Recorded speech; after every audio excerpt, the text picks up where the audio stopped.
Everybody, welcome. Low Kick Online is back at it again with Guilty Gear Strive. I am one of your commentators, Zero on the mic alongside Finter. How is it going? It's me. It's Fortniter, all right. So we're doing good tonight. We're doing real good. We got some Guilty Gear Strive action coming your way. Slightly smaller bracket than last time, but still plenty of people showing out and regulars at that. So happy to see some new players here too. Definitely some names I don't recognize coming through the last couple brackets, but we still got some staples. We got Kizzer, we got Mop, we got Arnell, already doing well in the bracket. You'll love to see it. And then we also have Waxade, who's currently defeated Zero Syndicate, but that's that's neither here nor there. We don't need to know about that. What happened? What happened? It was so fat. Stopwatch. Yeah, got plenty of players coming through.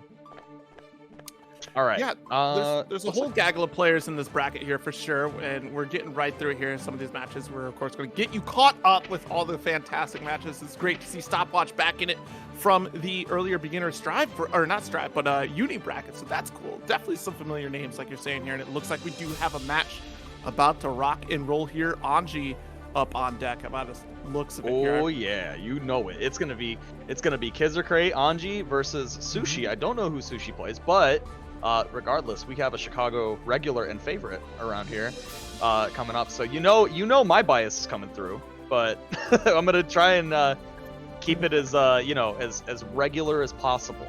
Keep it regulated. Yeah, it looks like a Leo Whitefang is coming up against Kizzer here. So this matchup's. I know a number of Anji players who don't like this matchup at all. I mean, there's very few like solid matchups for Anji, I feel like right now. Anji is definitely one of those characters that's going to take a bit of work here. It's been commonly spread around that Anji is kind of on the lower side of like the matchup list. But there's still plenty of growth and learning to be had here, and Kizzer is definitely no slouch when it comes to gear. So let's see the type of brand of Anji that Kizzer brings out here. All right, gotta drop a little Fujin in the jar. There we go. Okay, burst out. I like it. Keep that burst out there. Big counter hit. All right, back in the corner for fight now. Yes. All right, so goes for butterfly spin and gets deflected immediately from heavy fireball. Okay, watch the toes. All right, bad situation. Gonna go for a wall break here. Just spend the meter, get the guaranteed, get that positive bonus going. I like the look of it. Yep. Oh, immediately back at the corner already. This is dangerous. Oh, it's a full combo for that 6H counter hit. Okay. I bet you they were going for that flash kick setup there from Sushi, but Sushi coming on in here, goes for the side swap. Ankles again. No wake up super. Okay, I was gonna say that should have been the kill, but don't worry. Sushi closing it out, keeping it concise, keeping it fresh.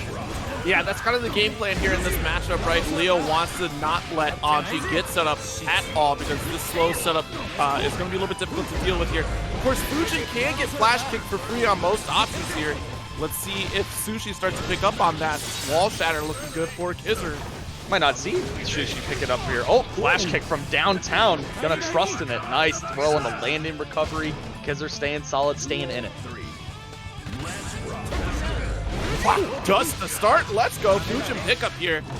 All right, Kizzer's warmed up, has the butterflies out. Nice escape. We're going to get anti-air first. I like that burst from Sushi to try and keep the momentum and just keep Kizzer in the corner, but unfortunately, just, kind of let him fly out. Let him just IAD. Right. Okay. The splat. There it is. Yeah, that should be the death. There we go.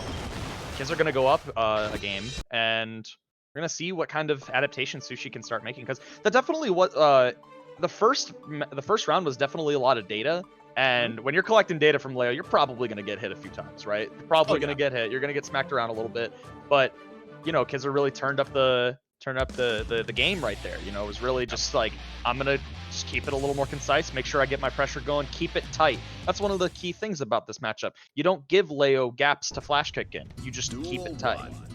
Yeah, absolutely. That's going to be so important here. And player tendency, I talk about that a lot in this game here because, Leo, you're not going to fight the same Leo every time. So you have to get used to the play style, the aggression here. How often is it going to cross up? When's the mix going to happen here? And because they're definitely downloaded that data here. It's going even here back and forth to start on this second game. I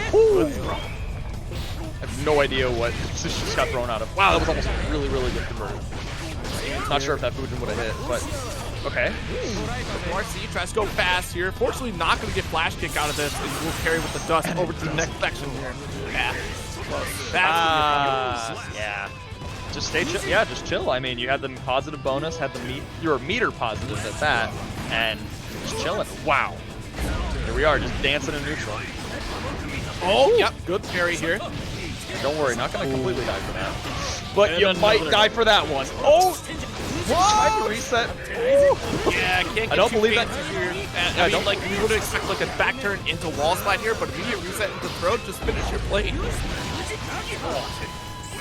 This is not looking good for Sushi right now. I like the BRC to make an attempt to kind of get out of that situation, but it is just not looking good for Sushi.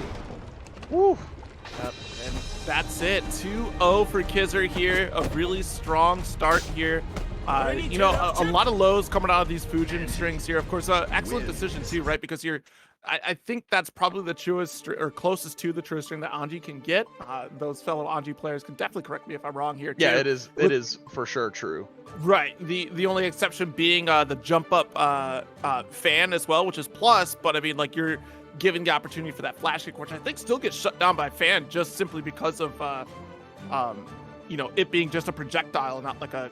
No, I believe flash kick actually would beat it in that situation. Really? Okay. Well, if it's H flash kick, I'm not sure about S, but H flash kick, if you haven't seen the hitbox on it, it's the biggest reversal in the game as far as like meterless goes. Like it is massive. But that's neither here nor there anymore because Kizzer's moving on. Yeah. So, looks like next up, next in line to get in the swing of things is Mop versus winner of. That's Little Butts and Taki. Like the snack, right? Which flavor of Taki though? Taki? I mean, I keep it Fuego. Like every you time. Keep it Fuego? I keep it Fuego. I do keep it Fuego. I mean, it's one of those ones. It's a classic, right? You got to keep it that way. Guaranteed. It's guaranteed. It's quality every time. It's exactly what you want and how you want it. But seeing the next match that we're gonna get up, we're gonna get another Chicago local, Mop. Mop being one of our. Whereas resident Milia players are billion Milia players. I don't know if anyone knows about that, but in Chicago we have a secret character, and our secret character is not Milia because we have a billion of them. Okay. We have so many of them. Yeah, no, I'm not joking. We have like 5 or 6. It's kind of nutty. Okay, so come to Chicago if you want that Milia practice. They're few and far between here. But Milia, though, in this game is definitely has some flavor of Exerd still in that gameplay, with the exception of not having nail this time. And it's been really fun to see a lot of these Milia players make those adjustments to really work. Has the double air dash as well, which is still a really strong mix option for Milia here. She's like one of the faster characters in the game, obviously, too. But still, easy to shatter. That health is minuscule compared to a lot of the cast here. You get caught with one, solid clean hit, Volcanic Viper, she's gone, right? Yeah, it's real. I mean, it's like she can't make mistakes in a game that was it's pretty easy to make mistakes in this game, I would say. Right. Like, it's pretty easy to catch yourself in a bad spot and just not be on the correct side of momentum. And you can just get eaten up, right? That happens sometimes, and that's just something that you have to accept when you play a character like that. I mean, I know chip players do. Every time I talk to a chip player, they're like, I die and it's cool. Like, that's, it's the way of life. I get to J2K and they get to explode me. I mean, I guess it's a fair trade-off, I mean. Yeah, I mean, like, if you look at it, it's a high-risk, high-reward character because of how many times you do have to open up a lot of these characters, but the mobility makes up for it as well. So you take the big risk to try to get the big damaging openers. I mean, we're talking like instant overheads for Milia, left-right mixes, especially with the teleport dash through. That airtime as well is crucial because, usually she can avoid a lot of the anti-air options because of that air mobility. So it's a really strong option. But like you said, once you get caught, it's about gosh darn near over. Yeah, it's gonna hurt. It's gonna hurt real bad. And there's a lot of characters that are hurting real bad in this game. But Milia has a lot of strengths. She can get in a lot of places really quickly, and she can definitely carry. Like, I don't know if you've seen that character's wall carry in the air per se. Like, but it's like she's coast to coast in people. Like, it's insane. She's doing some crazy stuff. Like, she is nutty. But she has that Achilles heel. It's just that health. That's all you got to worry about. I'm interested to see who else we're gonna see playing, because there's a lot of players who are like kind of exploring new characters at this point in time. Like some people have like gotten really like comfortable with certain other characters, and they're considering subs now. There's a lot of people who are trying out more than one character at this point. I'm excited to see if people are confident to pull that out in this bracket tonight. Right. No, I think this is the place to really practice that, right? Because thanks to the simplicity, like I say, quote unquote, is simplicity of Guilty Gear Strive, where they really condensed a lot of these Gatling options. It's pretty easy to pick up and understand the routing that most characters can take, right? But then you take that a step further, like, okay, well, this is how the normals really connect and how I can really chain things together. And, you know, with the specials, the characters not having that broad range of specials like they used to. Like, I mean, we've really condensed those options, you know, like they've already been stripping away. Like if you look at Soul Bad Guy, for example, you don't have Sidewinder from plus R. You have a little bit of a difference on Bandit Revolver, Bandit Bringer being two different directions for that move as well. So they've really kind of condensed a lot of the cast here while giving them brand new tools that work specifically for this game. So I think that really helps to broaden the character options. Like I myself, I play Geo as a main, but then also there are some things that I find that Soul Bad Guy handles a lot better than Geo. So I swapped that up, of course. You know, Soul Bad Guy being the powerhouse that he is in this game. Right. But you're right. I think a lot of players are really exploring here. We saw Kizzy K kind of go with Soul Bad Guy last night as well too, in the Ronin Rumble exhibitions. That was really cool.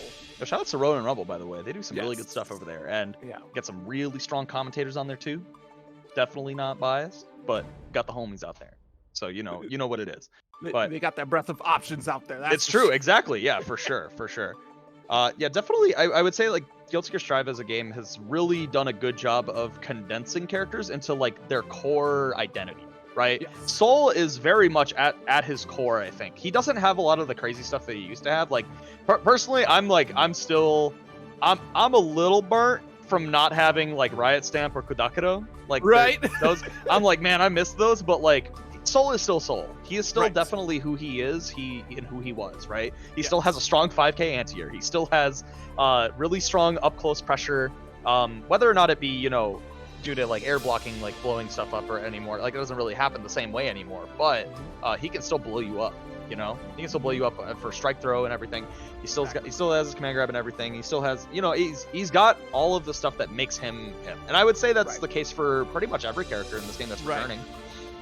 Yeah, I could definitely agree that, like, yes, there are differences from their previous iterations here, but this is Strive, and in Strive they all play the way I feel like they were intended to a degree. Of course, time will tell as this game gets fleshed out further and further. But next up, we are going to have Taki up against Mop here. Is the deciding factor. So Taki beat Little Butts. Excuse me, 2-0. 2-0, huh? Okay. Yeah. Okay. I had a bit of Taki dust in my nose for that one. Sorry. I have, man, I ruined my mouth on Takis earlier because, man, I had way too many, and the side of my mouth is just feeling kind of numb, and I'm like, oh no. What have I done? Yeah. Well, it's looking like Taki plays Kai from what I just saw on their little portrait on the character. So this should be fun to watch, because I've heard from a couple Milia players through the grapevine that they don't like fighting Kai.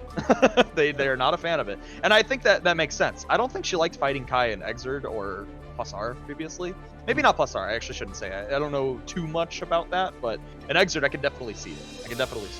Kai has the buttons to command, right? He has the buttons to stop Milia's approach and stop her from kind of moving around in ways that she wants, right? If the Kai stays on it, he could just cover all of the spaces that she wants to be in, all around him in a bubble.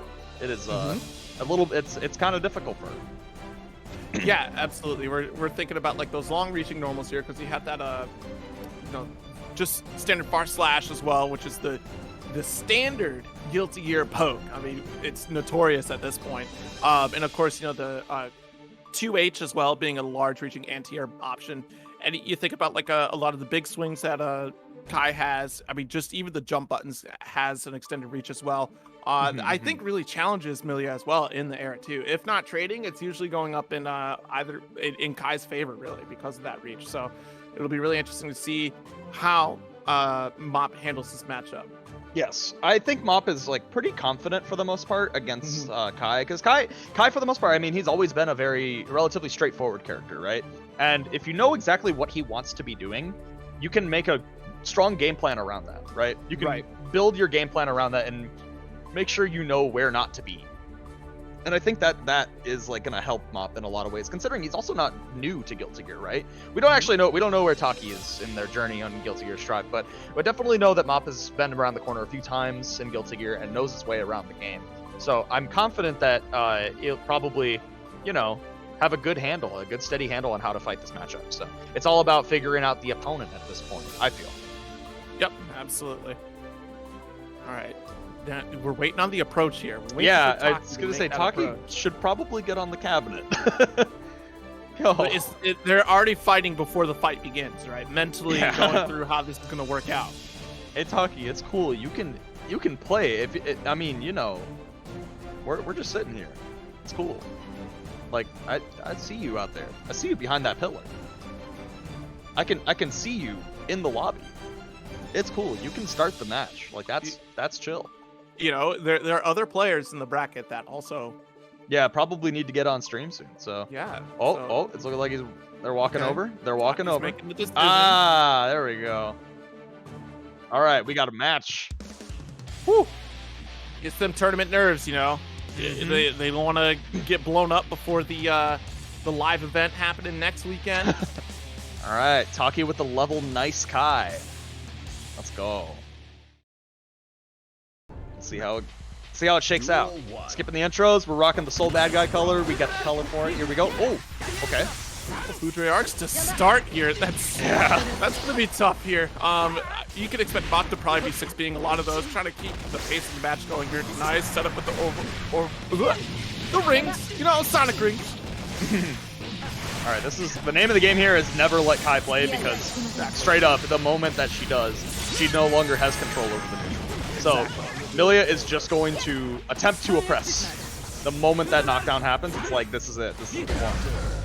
Oh, a little late on the challenge with Foudre Arc. Okay, I respect it. Whew. So I was surprised Mob didn't need a DP for that one. Right. All right, I like that. Take control back of the situation. 5P anti-air. Tries the safe buttons here. You only need a poke. That's all it takes. Why overextend for anything else? All right. Wow. Not edge to start. Yeah, Sunbird at the round started. He's feeling brave right now. All right. Is that our claw? Ooh. Okay. Attempt with the 6P. I like that.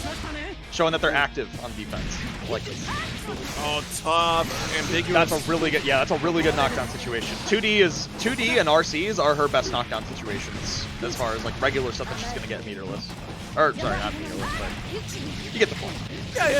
All right, we're mixing it in the corner here. Go for the Satyr immediately. Nice chunk of damage thanks to that risk being built up there. All right, kind of just staying chill right now. I mean, it's gonna just build this meter and not have to overextend too much. Ooh. Oh, and wow. the throw to close it out. All right. I'm surprised there were very few Vapor Thrusts at all. Like, just very few DPs in there. Yeah, so that's one of the things that's kind of interesting about fighting Millia in this game. In previous games, when Millia would throw you, she would get incredibly good Oki off of it. Her disc would be meaty as hell. It would be H-disc, and it would just be like, well, time to hold this meaty, right? Like, this is not cool. This is a four-way mix-up. They essentially moved that to just her dust. Her crouching dust, I should say. Her sweep gives her incredibly good Oki, but her throw does not give her the best disc Oki. She can still stop you from doing multiple things, but she can't stop you from just kind of up backing and hitting buttons and really punishing you for that outside of like air throwing or something. It is a little harder for her this time around. All right. Yeah, opts to not even go for disc Oki that time around. Just tries to go for an OTG. Oh wow, get caught by dust. Not fully charged quite yet here. Foudre to start here, doesn't even get phased. Mop is still going to play their offense. Nice load. Not close enough to the corner quite yet, though. Now we're about to get to Satyr in just a second and kills. I'm keeping it clean, keeping it concise. All right, what's this opener looking like? Is it crazy? It's not crazy. Just feeling it out with 6P. I like the idea of counter opener. Dropping the conversion, but still near the corner, so still not a terrible situation for Mop. Oh, wow. Nice left right here from Mop, but still not able to get a full conversion. This one will hurt, though. Carry, nice. Immediate conversion. First, yeah. You got to make that happen. You got to make it happen right now. Okay. Load this time around. It's a wall splat that should kill. Yep. That is going to be the kill. 2-0 Mop. And Mop did a really good job of kind of just navigating the neutral in a lot of those situations and kind of just like the moment there was a big life lead, not committing to anything super big, you know, lots of just small little ways to close out the rounds, not taking too much risk, not hoping to get counter hit, looking clean. Love to see it. Yeah, that's the name of the game, right? When you're playing Millia, you just don't want to get caught. That's exactly the key factor. Don't get caught once. All right. So checking out this bracket here, we are making some excellent headway here. It looks like next up on stream, we're probably going to be getting Trevward here up against Boneless Paper here. Boneless Paper? Paper? Wait, hold on. Oh, Trev and Boneless Paper. Boneless Paper. Okay. You know, as opposed to the bone paper. Yeah, paper with bone. Yeah. Paper with the bone on it. Man, okay. So Trevor does play a character that I play, and I can give a little more insight on just what might be going on in certain situations. I don't know who Boneless Paper plays, but I'd be interested to see, because my matchup spread is like, for the most part, I think done. I think I've fought most characters with Nago, and I've fought some of them more than others for sure. I've definitely had a lot of experience against Giovanna. Giovanna is probably my most played matchup. Okay. And I don't know, I'm trying to think of like who Nago does like particularly well against. I'm trying to think. I think Kai. I think he actually does really well against Kai. You think so? Nago against Kai? I actually, well, so I don't think it's like terror. I don't think Nago outright, like, I don't think he 7-3s anybody, but I think he can 6-4 people. I don't think he 7-3s anybody, personally. But I also don't think he has any, like, super, like, 7-3 matchups. I don't think he does. I think he's got, like, 6-4s at worst, honestly. I think he's really good, to be honest. I'm a Nago up player. Trevward's a Nago down player, but I'm a Nago up player. Okay. I think he's very good. Trevor does bring a particular brand of Nagoriyuki for sure. Very patient, especially in the quarter here, and also just willing to wait out and play the neutral game. You see varying types of Nagoriyuki players as well, too. Some like to float at that level 2 range and really let it rip. Others just like to just explode with blood rage, and it's terrifying. So it really does depend. And Trevor does a good job of balancing those resources and paying attention to what's going on, which I think is really important for Nagoriyuki in general. Trevor isn't likely to just immediate boost up to level 2. They're willing to take their time, so it'll be interesting to see how Trevor approaches it. I believe there was a Leo up here as well. Ooh, okay. Because you know, yeah, Trevor again, like, will not hesitate to kind of hold back and then explode when the opportune moment hits. But will this Leo allow Trevor to kind of be able to sit back, and will it force Trevor to make offensive moves? We'll check that out. I definitely think this is one of those matchups that, like, you can't. This is a weird one where it's like Leo has flash kick on deck. You're not jumping at Leo in this matchup as Nago. Right. Like, you're just not, right? Like, at all. And granted, you shouldn't be jumping in most matchups anyways. I mean, unless you can, I guess, get away with it. But like, you shouldn't be, because all your strengths are on the ground, right? But a lot of this is like really reading through strike throw, because the thing is, you're gonna want to throw his flash kick, because they're like Leo players, like, from what I've seen running through towers, can't control themselves with flash kicks. It's really good, right? It's a really good reversal. Problem is, a lot of Leos really like using it a lot, and the magic's lost when you use it too much. So I see a lot of, you know, people getting thrown for that, right? The problem is it's forcing him to, you know, up back on wake up, which can work out really well for Nago, right? It can work out really well, because he just meteor wake up and it's like dead. That's it. Slow walk down here, and yes, that's going to be important. The shadow clone that Nagoriyuki can send out. Of course, flash kick on deck, so you can't give any openings. Full burst. A lot of meter to work with. This is a really good situation for Trevor now. The corner, he's going to RC. No, there's a gap there. Can't do that. Nice. Right back. This is actually not going to wall break. He's going to stay in the corner and keep the Oki, actually. It's actually pretty good. This is usually where Trevor's pretty comfortable in, trying to keep the pressure going. Oh, I like the backdash idea, though. BRC almost punishes the landing recovery, but just misses it by a little bit. Whew. Oh, he went for the throw, but couldn't get it. That was I saw the start of the throw. Right, good block.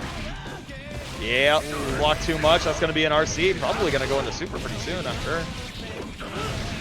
Oh, not even going to need it. Wow. Not even going to need it.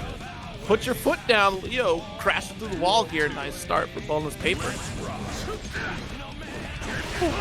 Wow, nice. Boneless Paper's godlike name. I like that name. Oh, big whip 2H this moment. The land in recovery. Stop getting tossed. Oh, he almost got tossed again. Good blocks here. Although, yeah, we're gonna have to burst once again, though. No meter for this one here. That's unfortunate. A little too close to be able to safely do the clone. Nice throw in the run through. Ooh, 0, nice jab. No extension after. All right, can't spend any more blood. Yep. Oh, I like the check there for Boneless Paper. Just ready to flash kick that. Knows that there's a gap there that if that gap happens, it's just like, well, I'm gonna get smoked if I flash kick here. Right.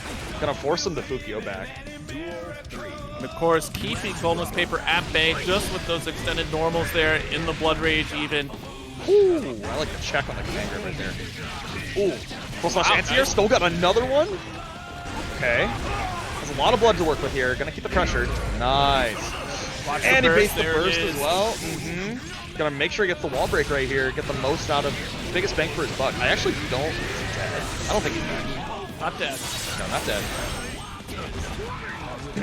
All right, knockdown. Not gonna think about it too much. And dear. You saw the hesitancy for Trevor there too. So maybe I could poke, and then by the time they put the poke out there, it was already letting out an overdrive here from Boneless Paper. But we're gonna spin to win. The slash will get the chip damage for the W. For the dub. Man, this character does a ton of chip damage too. For those that don't know, this character actually does a ton of chip damage. Whatever you see other characters doing, like, I mean, granted, like, Sol and Potemkin do also a ton of chip damage, but Nago's up there. He's up there. He's doing chips on his slash and heavy slash normals just out the wazoo. It's crazy. Yeah, he's going insane with it. And the higher that blood gauge goes, the more chip damage he's doing too. It's really important to mess with those resources there. I think over time, Nagoriyuki is slowly going to climb up there just simply because of those additional layers of mechanics that the character requires to just really play at a high level. Mankind knew that they cannot change society. Yeah, I definitely think Nago's a character that's gonna. I agree 100%. I think he's gonna be moving up on a lot of people's radars and tier lists, like in the near future. Oh, nice. That's a big counter hit. Yeah. Yep. The burst. Can't burst on the Fukio right there. Oh. All right, no burst, but still not a terrible. Okay, now it's even. Wow. Yes. This is awful. This is awful. The fact that there was no flash kick there at all safe pressure here, still working with it. Gets the shatter still, your life is gone. And that was a well-spent gold burst for Trevor here. Command grab. Are they gonna RC? Yes, they are. Oh, here, nice. Eats the fireball with the shadow clone here to get the W. The dub. Trade. Another from round start, yeah. Kind of just feeling each other out. It's nice made on the flash. Yep, made that adjustment. Big counter hit. We saw so much damage. Command grab wasn't betting on it. No. And spent it right away. Yep, Trevor is definitely in the head of Boneless Paper and gets a swift 2-0 after that one there. And again, player tendency is so important. You saw that first game kind of go a little bit slowly here, where Trevor was kind of really feeling out the opponent, trying to see where they could take their turn and when Boneless Paper was going to let out any sort of flash kick. What are the tendencies that my opponent are going to take, right? You have to do that, especially as a slower character like Nagoriyuki. And then once Trevor got the download there, it was over, right? Because every single attempt that Boneless Paper had made, we saw the regular flash kicks come out. We knew for a fact that, oh, well, there's meter on the board. Boneless is going to try to steal the turn with the Wake Up Super. Guaranteed. We've already got that information. Let's carry it to the next game. And just like that, Trevor shut down every option that Boneless Paper had shown. Oh, yeah, for sure. Definitely making those adjustments in that match and just cleaning it up mad quick. All right, so next up, it looks like we're going to have Hyper Hiko and Ragnell. Actually, I think Ragnell plays Sol in this game. I'm not entirely sure. I assume so. I think Ragnell plays Sol in this game. We've seen them around for a few. I've seen Ragnell around for a few novice knockouts and a few strive brackets that we've ran. So, whole lot of lot of familiarity, seeing a lot of these players in the bracket. Hyper Hiko, I feel like we've also seen before, but I don't remember who they play. So. Yeah, Hyper Hiko, definitely a familiar name coming from previous Guilty Gear, for sure. I don't remember. It's been a minute since I've seen Revelator matches. Goodness gracious. I apologize, Hyper Hiko. I mean, it feels like it was a long time ago, but was it really that long ago? I don't know. I actually don't know. Good times though. Good times. Yeah, it's well. You think about it. What? It was almost like 7 years since the start of Sign before we got this one. Right. So. Yeah. Sign was what? 2013, I think. I think it was 2013. I think so. It's 2013 or 2014. I don't remember which. I remember I was playing it on my first. 2014. It was 2014 yeah. on the home console. So yeah. It was a while ago. Yeah, exactly. So time has really passed. Especially too when that came after Blaze Blue had hit, and I was so jealous. Man, I can't believe there's a new anime game and it's not Guilty Gear. What a fool I was to not pick up Blaze Blue. But here we are, era of Gear, evening the playing field entirely, giving a good reset to veteran players and new players alike. So it's really great to see here, and of course it looks like we've already started the announcement for the new info from Arcs and Swords with the first trailer for the season 1 pass. So no spoilers. I don't know if they're no spoilers. Okay, I was gonna say I think they already said it in chat, but they did. Oh, they did. In the yes. chat? Yeah, okay. Yeah. Chat is already. That is come and gone. Okay. And, I put my sleeper in the chat. That's all I have to say. I put my. We knew it was coming. We're good. We knew it was coming. I mean, I knew it was coming eventually. I didn't think it'd be the first character, and I'm like, all right. You gotta give something different, right? I suppose, yes. And that's the thing with Guilty Gear is that every character is just very unique and plays in such a cool way. So it's great to see, Gold Lewis get announced. I'll be checking out that trailer after the stream here. Yeah, I'm already seeing Twitter blowing up. Like, there's, Seth Mitchell already has the best tweet about this character. Okay. He already has the best tweet about it. Already, I'm liking and retweeting this. This is great. Welcome. I'm gonna throw that in the chat. I'm already digging this one. All right. So next up, room has been remade to make sure that the players can get into it just fine, because sometimes there's issues. Players can't find the lobby for whatever reason or another. Believe it or not, on some rare occasions, it'll give you repeat codes. So there'll be multiple lobbies with the same code. I've seen that happen a couple times now, which is what are the odds? Because it's a randomly generated code, so a 6-letter and digit code. So what are the possibilities that it would repeat itself? And it's happened.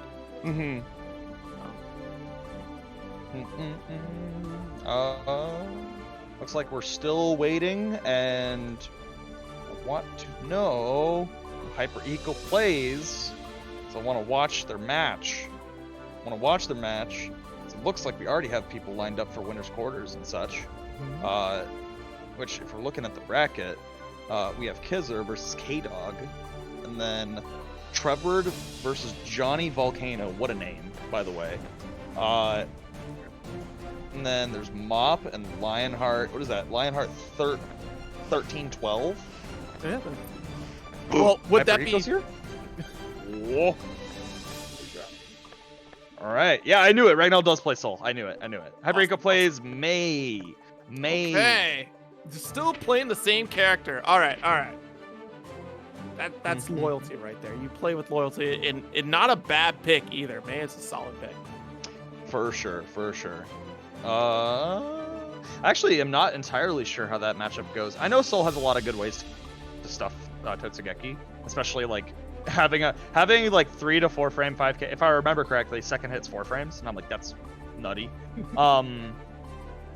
I believe Soul has lots of ways to stuff that kind of pressure, and May needs to play a little more patient. Oh, Potemkin. Never mind. Never mind. We're seeing Potemkin, and lots of levels on Potemkin as well. I gotta Google Hyper Hiko. That's what I gotta do because gosh darn it, Hyper Hiko's putting me for a loop right now. All right, good to see you back though, Hyper Hiko, in it with Potemkin here against Soul Bad Guy. All right, playing it around right here. Okay, 2P, cover the nooch, big DP coming through. Okay, already pushing the corner. This is looking bad for Hyper Hiko. Just like that. Don't forget, there's a gap between the slash and that will get called out. Okay. Ooh, Bandit Bringer to start. Good back dash. Got caught hitting buttons on forward Mega Fist. You're trying to anti-air Mega Fist? What's going on? It's possible. It is entirely possible. It is, and it is possible for Soul for sure. Is it easy is another question. No. All right. Rico already go. Oh, immediately tried to go for a Kara Pop Buster at the beginning of the round. Said they just want that damage right now. Absolutely. Whoa! The close slash stuck in the body splash. All right, Ragnar put it on the pressure right now, keeping it pretty much airtight. Oh, never mind. As I live and breathe, not airtight. Kara Pop Buster. That hurts. Here, nice. Garuda Impact. Oh my gosh, just a 5K with the Garuda Impact to create the Ogi situation. Oh no. Yeah, this is looking really bad here. Try to guess with the heat knuckle. Woo. All right, keeping it concise, keeping it pressured. Oh, forward Mega Fist. That's definitely coming. Holding it down. That is one thing about forward Mega Fist though, is that it's okay to not anti-air it in a lot of situations. And the reason why is because it's minus on hit and block. It is not plus at all. Exactly. So a lot of the times you cannot hit buttons after that if you have a faster button, right? That is just how it is, even on hit. So there are situations where like you'll get forward Mega Fisted and it's like, okay, it's my turn. You know, it's my turn. I got hit, but it's cool. It's my turn. As long as it wasn't counter hit, you're good. You're good, actually. Now, granted, you don't want just free Mega Fist hitting you in the head, so like don't do that. But like, know that it's not that bad. It could be a lot worse. Alright, so I'm gonna get right back into it here. Right, Usually you would think that the offensive pressure from Soul would really shut down Potemkin, but if a Potemkin is has done their homework on this matchup here, of course, understanding the gaps and the tendencies of the opponent, they should be able to get in a few top busters in between some of these strings. And that is a lot of the game right here, is that like the past 2 rounds that we've watched, it's like Hyper Hiko getting put in the corner, and then there's one big gap in Ragnar's pressure, and they just get thrown right back into the corner. And you know, you more often see nice DP on the woo. Man, not even respectful said, you know what? Oh my god, the kill! I thought Guts might have kicked in, but you know, I mean, I guess 2-hit combo, right? 2-hit combo, so it's not gonna affect Guts too much, but still, a whole lot of damage. Okay. Nice hot buster. All right, big Dammy. Looks like they tried to go for a Kara Pop Buster, but unfortunately just missed the input. Yeah, I'd like this further game plan that Ragnar is playing here, trying to go for the 6S into gun flames here. Really important. I'm not sure if they tried to beat the DP there. Oh no. And we block low? No, RC gonna keep the meter for something else. I'm not sure. Lots of meter on deck. RC not gonna be in range for it, not even with the drift. Yeah, good patience though from Hyper Hiko. Oh no! Oh, and the clean hit didn't hit. Oh no! Hyper Hiko getting out of there. Ragnar's got to be feeling that one. Okay, IB, yeah, it's your turn. It's cool. All right, Burst to try and just keep the momentum right here. Jumping over these slide heads. That's the thing though, you can block slide head low. Right? Like, I wonder why we're not blocking. It is not a, I mean, they may just not know. They may just not know, and that's fine. I mean, Ragnar's definitely played here before, so I'm sure big Ragnar's 5-age. Yeah. Okay. In that situation, Brave probably was about to get Kara Pop Bustered right there. I saw the 6K startup, so. Ooh. Oh wow, really good flick. I can't believe the range on that one. Like, Total's not looking good for Ragnar, but has to make this comeback now. Doesn't have a choice. Definitely doable. Probably could have saved that red RC though for the momentum from the Volcanic Viper there. Yo, purple RC will kill it. Hyper Hiko putting a point on that board there. Whew. And that's a 2-0 Potemkin, making it happen. Chumpkin. Woo. Liking what I'm seeing. Liking what I'm seeing. All right. Looks like we are getting... Who is that up next? That is Kizzer versus K-Dog. I don't know who K-Dog plays. I feel like I've said that like 3 times already, that I don't know who X player plays. I should probably stop saying that. That's okay. I just genuinely don't know. But it's all right. But what we do know, though, is there is a match arena, and I saw Dr. D-List share that link in the chat there. We're sitting at a nice, hot, and heavy $22.50, but don't worry, there are plenty of contribution coupon codes available. There's only 25 left. I just took one myself, so there's only 24 left. So spread the word, tweet it out there. There's 37 of you in the viewers right now. So if each one of you just takes a moment to just click on that match arena contribution code, that's a free 50 cents to the prize pot. Of course, additional quests are available on the side as well. Things that you should just be doing anyways, like following certain players, content creators throughout the community, things like that. So definitely take a look there and help out the players here that are participating. Give them a nice little pot to fight for. Definitely. I mean, they made it just as easy as just click on a button now. Like, you don't even have to like copy and paste a code into a specific bar. You literally just click on claim code and it's like it's added. Like you just do it. It's done. They made it as easy as possible. It's streamlined. It's perfect. It's really good. Exactly. Really good. They did a really good job on this you know, this new look for Match Arena, this new functionality. Really digging it. Go in there if you haven't already. Use that coupon code, please. Yeah, give back to the players for this wonderful entertainment that we're watching. Exactly. We spent a whole year just helping out with Match Arena helping out the FGC as well. We have plenty of feedback for them, and they've done a tremendous job to overhaul the website. They even added a nice little dark mode there. It's easy on the eyes. It's fantastic. It's going to be as fantastic as this set. Look here. Somebody played a lot of Celestial Tower to sit in the top 500 players on Celestial. Oh, yeah. Kizzer Crate up against K-Dog 707. Oh boy, yeah. Have they played a lot of towers? I'm looking at that level. But Kizzer no slouch either, so we gotta, you know, put respect on it. Put respect on it. Right, absolutely. So instead of reflecting on the With Anji against Soul. Right, so this will be a little bit interesting because, you know, Soul, definitely one of those characters that will run up and scoop you up. You know, they say Soul, the pseudo grappler of Guilty Gear.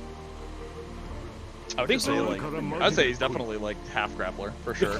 He's like that's just his identity. He's that, but he can do slightly different things in other games. But that, at his core, that's what he's doing. Right? Yeah, he's still scary. Run up DP or run up throw, or is it going to be run up buttons? Woo! Bandit Bringer to Bandit start. Bringer instead, yeah. Nice XP.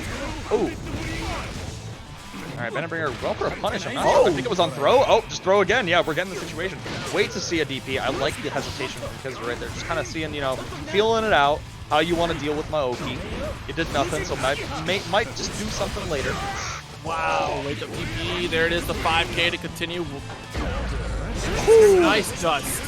All right, forces the burst out of him. That's a really good situation. Okay. Reset here. All right, plenty of meter to work here for Kizzy, or Kizzer, excuse me. Oh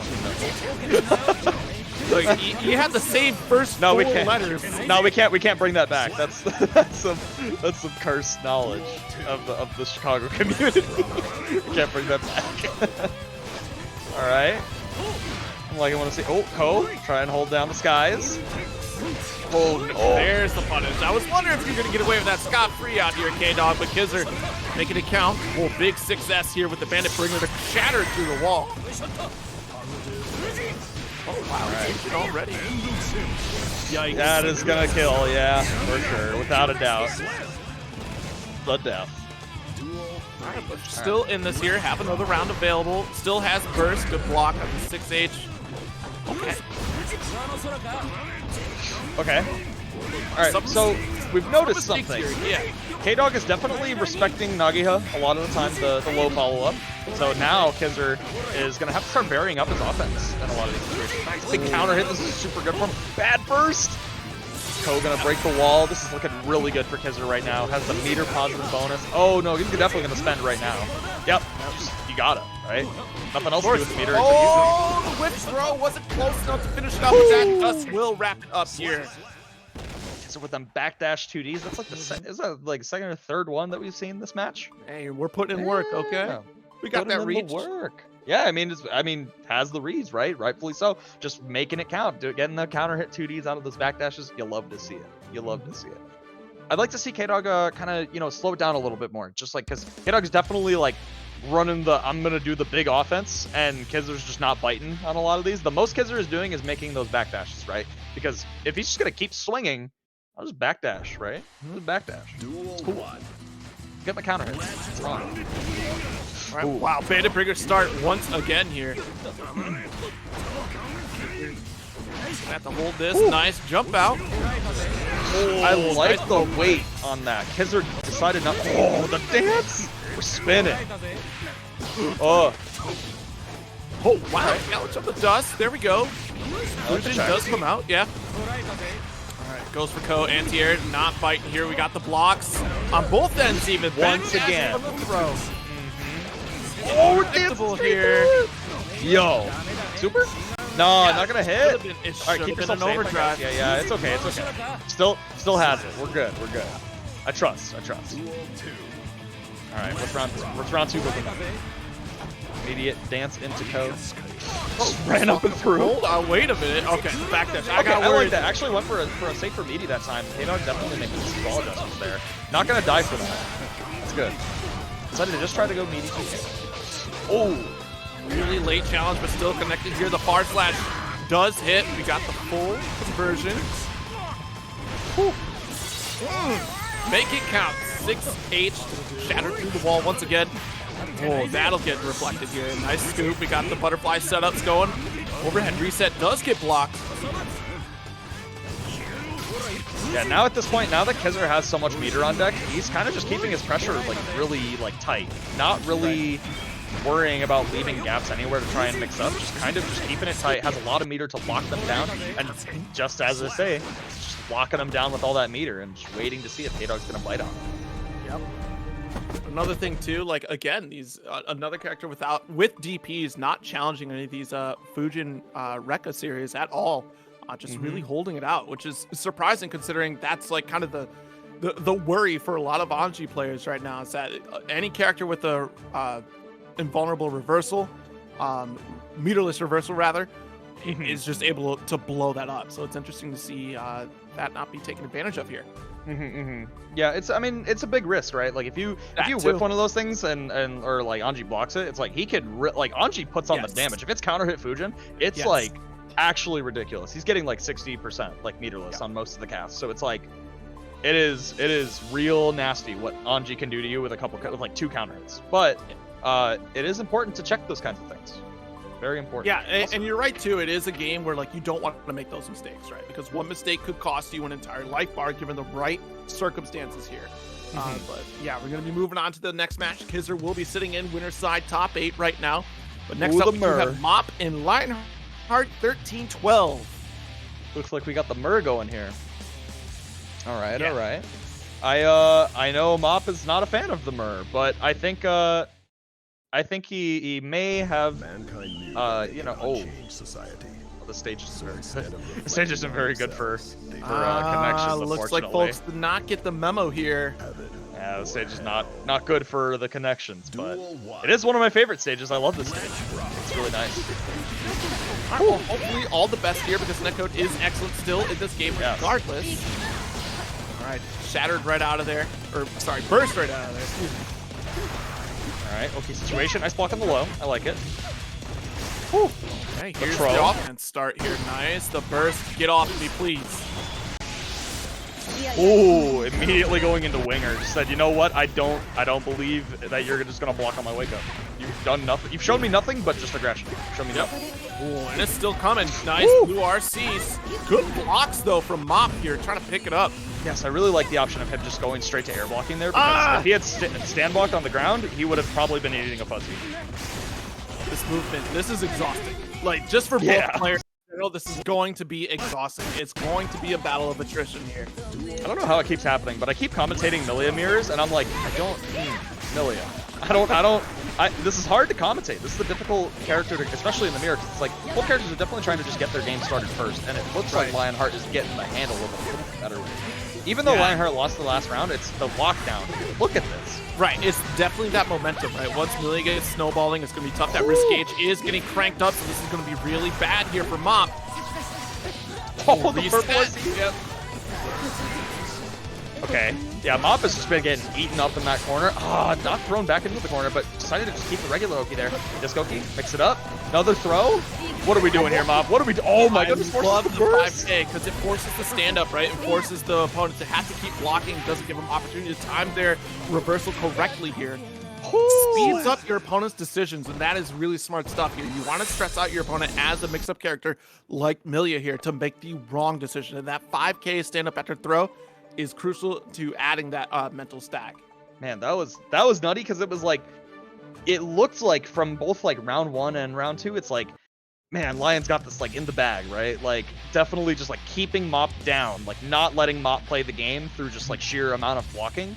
But when Mop gets going, it's not gonna matter much anymore, right? Like it's you have to you're guessing, and if you're not guessing right, you're back in the same situation, and you still have to just keep guessing. Looks like we're guessing a little bit better this time around. All right, Mirage. Ugh.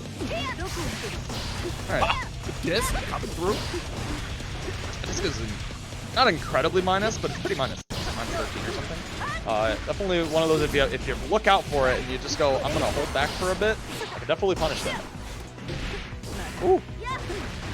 Alright, once again, Lionheart just trying to do their best to just keep Mop like locked down and oppressed on the corner. RC back, throw. Not back in the corner. Man, Mop really doesn't care about keeping you in the corner. He's gonna mix you anywhere on the screen. Alright, nice. Yep, Mop keeping this pressure here, trying to close this match out without spending that burst. And here we go, have to spend it, try to stay alive. The air-to-air does close it out. I respect it. Mop didn't want to lose that round. I respect it. Alright. Another throw situation. Man, the strike throw. Yeah, the thing is, you can't really like Abare out of a lot of these situations, right? Because if you Abare, you're gonna get thrown or you're gonna get hit with that disc, and it's just gonna hurt, right? It's gonna be worse for you.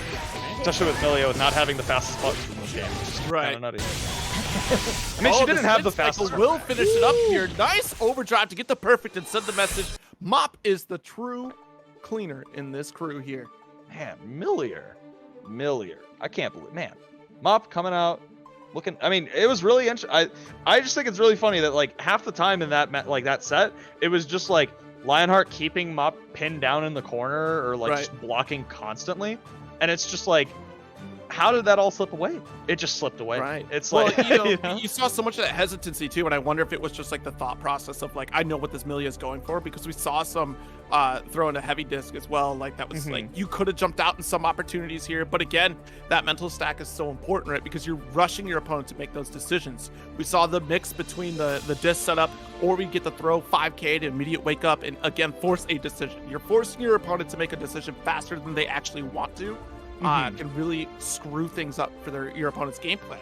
And Mop was just really smothering the offense on every knockdown opportunity, whereas, we did see the other Millia just kind of like sit in the corner there. Of course, really try to overwhelm. Lionheart did a great job offensively, but it was the defense that came out on top for Mop. Definitely. Yeah, Mop's definitely, I mean, he's in a spot where he's seen it all with Millia so far. He's been, he's had his ear to the ground, and he's been watching the tapes. He's been studying the character, really knowing the character in and out, and it's just been I'm hearing word that you can run the trailer, I think. Trailer, huh? I guess we're running the trailer. I assume the Strive trailer for the new character. All right. It looks like we're gonna run it. As soon as I know we're gonna run it. Like as soon. Oh, I think we're running it now. Oh. All right. It looks like it's starting up pretty soon. Not gonna be right this second, but it is coming up real soon. We're gonna get you watching the trailer if you haven't seen it already. I've seen bits and pieces of it. I haven't listened to it. I don't know how that theme sounds. I'm interested in that. but I'm just gonna put this. Yeah, it's gonna be really cool because like now I don't have to sit off stream and watch it. I can react with all of you live here. So everyone, if you haven't seen it, you're in for a great treat right now. For those of you that have, just enjoy it again. It's a real quick trailer. Saw the time link on it, and I'm excited to see what they have to share. Potentially release date. Maybe they tease a new character. I'm betting they probably give another character tease at the end. I have not seen, so I would not know. Oh, we can see the screen. Yes, voice of God. Yep, we see back it on right. there. Whenever you transfer it over to the trailer, here we go. Oh boy, here we go. Speech level intelligence confirmed. Cannot hear Preparing to capture. Alright, well, cannot hear it, but yes, it's fine. Looks like they've called Lewis Dickinson. Oh man. Oh, you gotta do this for me, Ham! It's not Get full screen next? What's that? You want to know what's in this coffin? Aliens. Don't pay. Oh, it's blowing up. It's blowing up. Oh no. This is a lot. It's like go to their channel. The Ridiculous. actual full trailer again. Oh. All right, well that was a good attempt. Good attempt here. I got a nice little tease here. We got Terminator looking gold Lewis Dickinson out here. It looks like Frank. It looks like Frank from Terminator. I can see it. I can see it.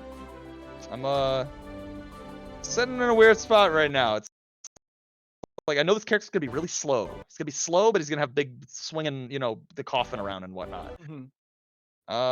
Looks like a lot of guard crushing. Oh my goodness. All right, I'm just like kind of like skimming it right now and just looking. Okay.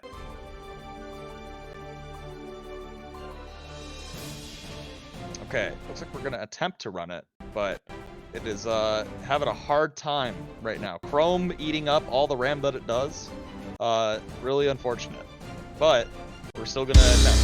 記録ファイル2534機密指定のユーマとそう捕獲する But still looking.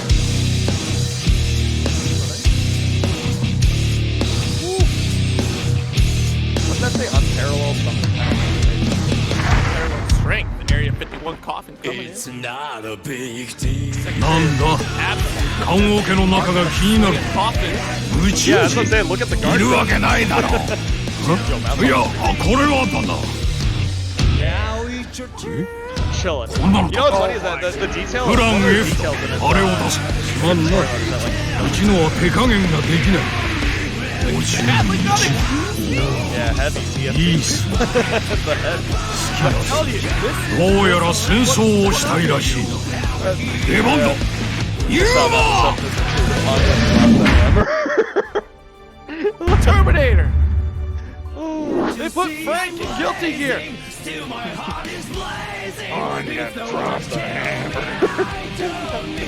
That's really funny. Oh. Another character Reveal. Do we know when this character's coming out? didn't see a date on there. It's supposed to be sometime this month, though. This month? Yes. I would probably towards the end of the month. I would imagine. Towards the end of the month. But hold on. Let me see if there is a good date to look at. Oh, July 27th. Yep, next week. Oh boy. Okay, well that was fun. What a treat. Yeah, look at the mans. Swinging around a big coffin. I probably won't play him. I probably won't. But he does look good. Absolutely. You'll have to So, try running it through. if we want to take nailing if we want to take a quick look at this bracket here, of course we do know that Kizzer Crate is sitting on winner's side top 8. So is Trevward as well, sitting on winner's side. We just saw Mop up against Lionheart, 13-12. Mop is sitting on the winner's side here. We're still waiting on Hyper Hiko and Anime Freak to decide the final winner top 8. And of course, we are still chugging along on the loser side here. All that's left right now, Bonus Paper is still awaiting their top 8 match. That will be decided upon the loser of Hyper Hiko versus Anime Freak. Lionheart 13-12 is waiting for the winner of Matoy. And Hi, I'm Keith out here look at this losers run that High and Keith is putting through here, coming out 2-1s across the board here. So one more until a top 8 attempt there. K-Dog 707 will be going up against Nexus. And then Johnny Volcano, the most Guilty Gear have name I've ever seen in a bracket, will be facing either Wavy Amar or Tigerbot Hesh for their top 8 attempt. Yeah, Johnny Volcano is definitely that's a Guilty Gear ass name. That's just how it is. Like It's a Guilty Gear name. For sure. Yeah, definitely a fun one right there. Man, okay, so it's gonna be a minute before we start hitting like loser side top 8, right? It's gonna be like probably not too long. I'm sure some of these matches are already running. I'm assuming K-Dog and Nexus are already running, and then it looks like Lionheart and Matoy will probably be started pretty soon, if not already. All right. Looks like we're going to go to a short break because we're gonna let some of these matches catch up. But we will be right back with you pretty dang soon. So stick around, get some refreshments. Make sure you got your Takis on deck, because we gotta have the Takis, right? It's gotta be Fuego. It's gotta be Fuego. Can't have it be anything else. And yeah, sit tight.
first in the winners semis, and then Hyper Hiko up against Mop second. And we do have K-Dog 707 and Matoy available in the losers round.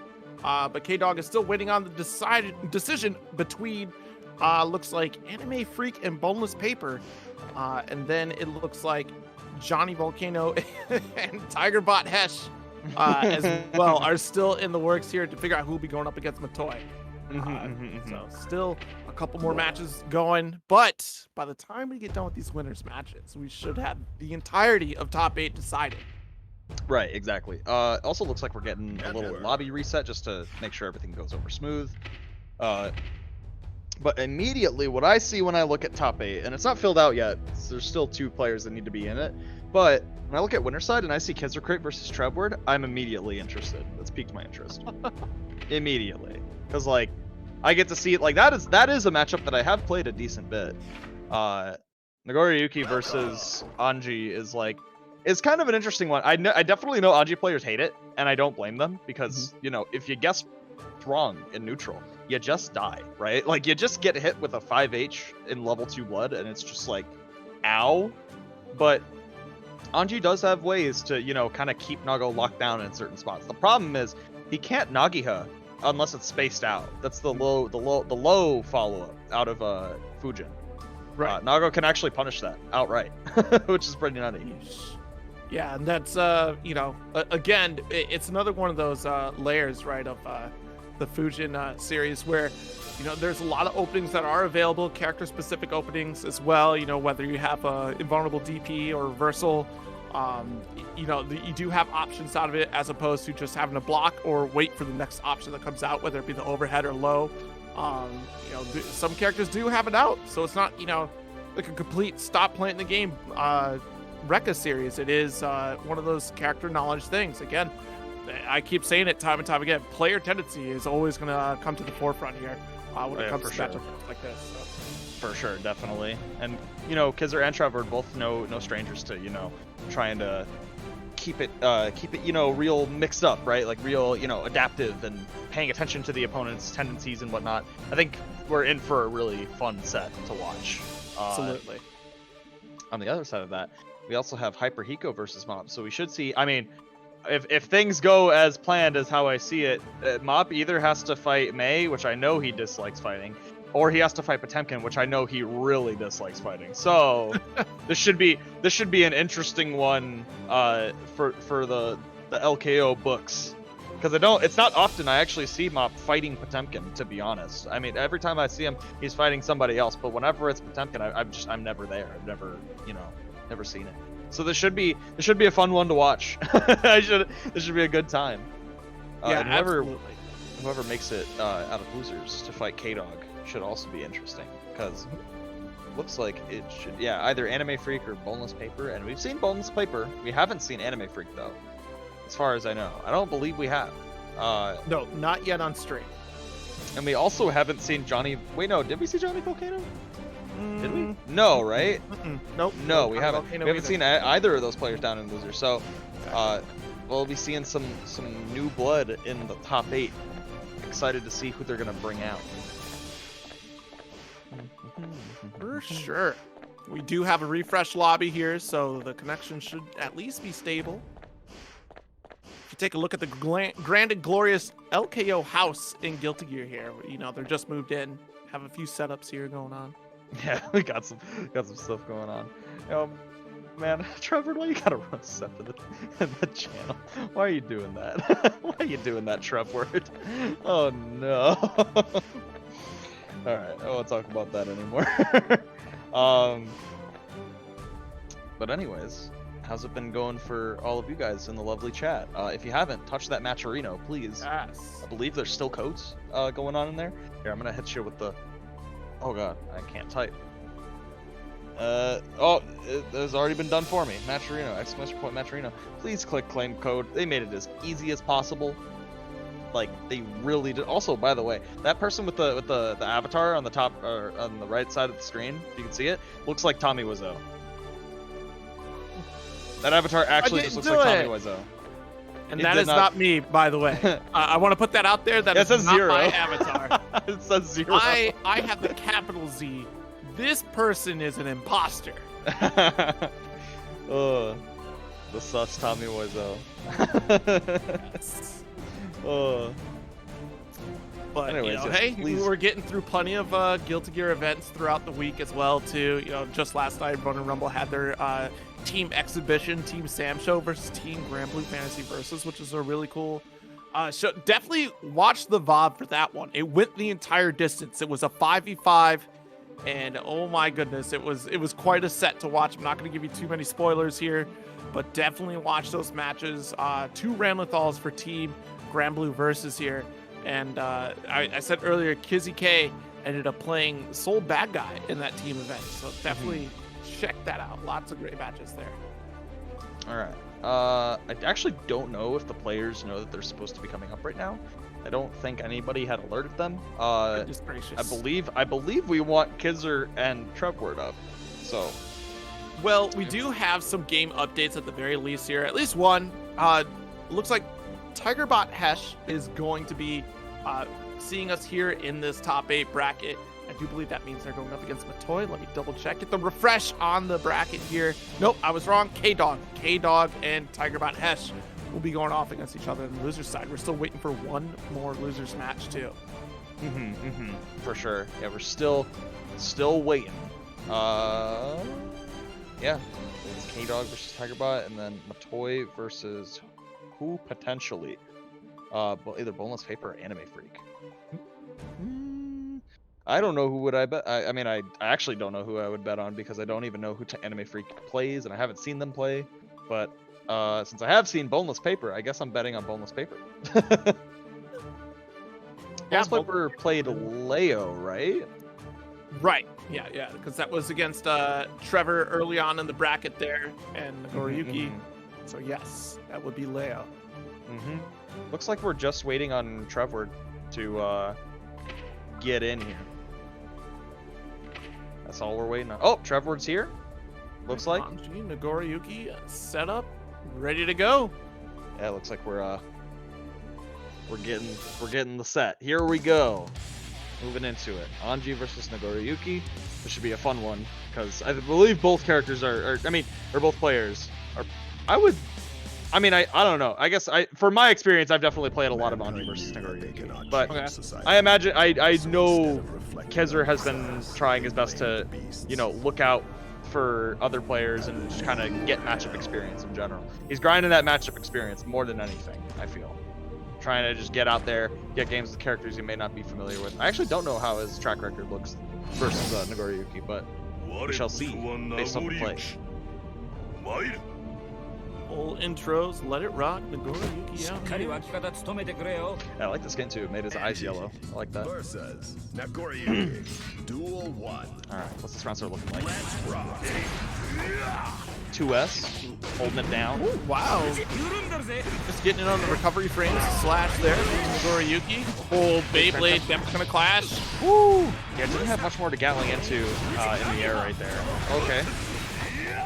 Nice backdash. Doesn't get punished for it, but has a lot of blood gain right now, so kind of just has to chill. Oh, super. Is that guy actually going to punish? No, it did not. Got the burst still on deck. Tries to get out of the corner. Is going to get scooped up after the Fujin jump in. Ooh. This is kind of where Anji shines, right? Look at all this meter on deck. Yeah, that's definitely going to kill him. Definitely. No matter what. Whatever it is that you do, it's got to kill him. Duel 2. All right, Kezzer looking confident right now. Okay, throw brave. Block. Spaced out Nagiha, definitely not punishing that. Yeah, 0 on blocks, not going to get punished off that. Good backdash from Anji here. Nice approach, close slash, trying to get something out. 0 once again. Woo! That's going to hurt. Oh, wow. That was the meatiest close slash. Wow, cross up here. We can get low, just keeps up going. Nice. Red RC, but still gonna get scooped up. Take the situation. Alright, the situation. Here we go. Stuck in the corner. We're getting out of there. Spinning. Nice backdash. Kezzer once again showing off them backdashes and knowing it too. Look at this. This is gonna be a wall break. Ooh! I shouldn't have spoken too soon. I should not have spoken too soon. I should not have. Yep. Oh, it really takes one close more. here. One All it hit, takes is one both more. players. The chip damage He's is not dancing. building up. No, he's FDing for his life. Oh, Good anti-air from Trevor that was here to pull out a punished. That was victory. punished. That caught landing recovery. Oh, big counter hit. Oh my gosh, the launch was a little too. I wasn't expecting it to launch that high. That had to have been HP. All right, this is already looking real bad for Trevor right now. Nice check.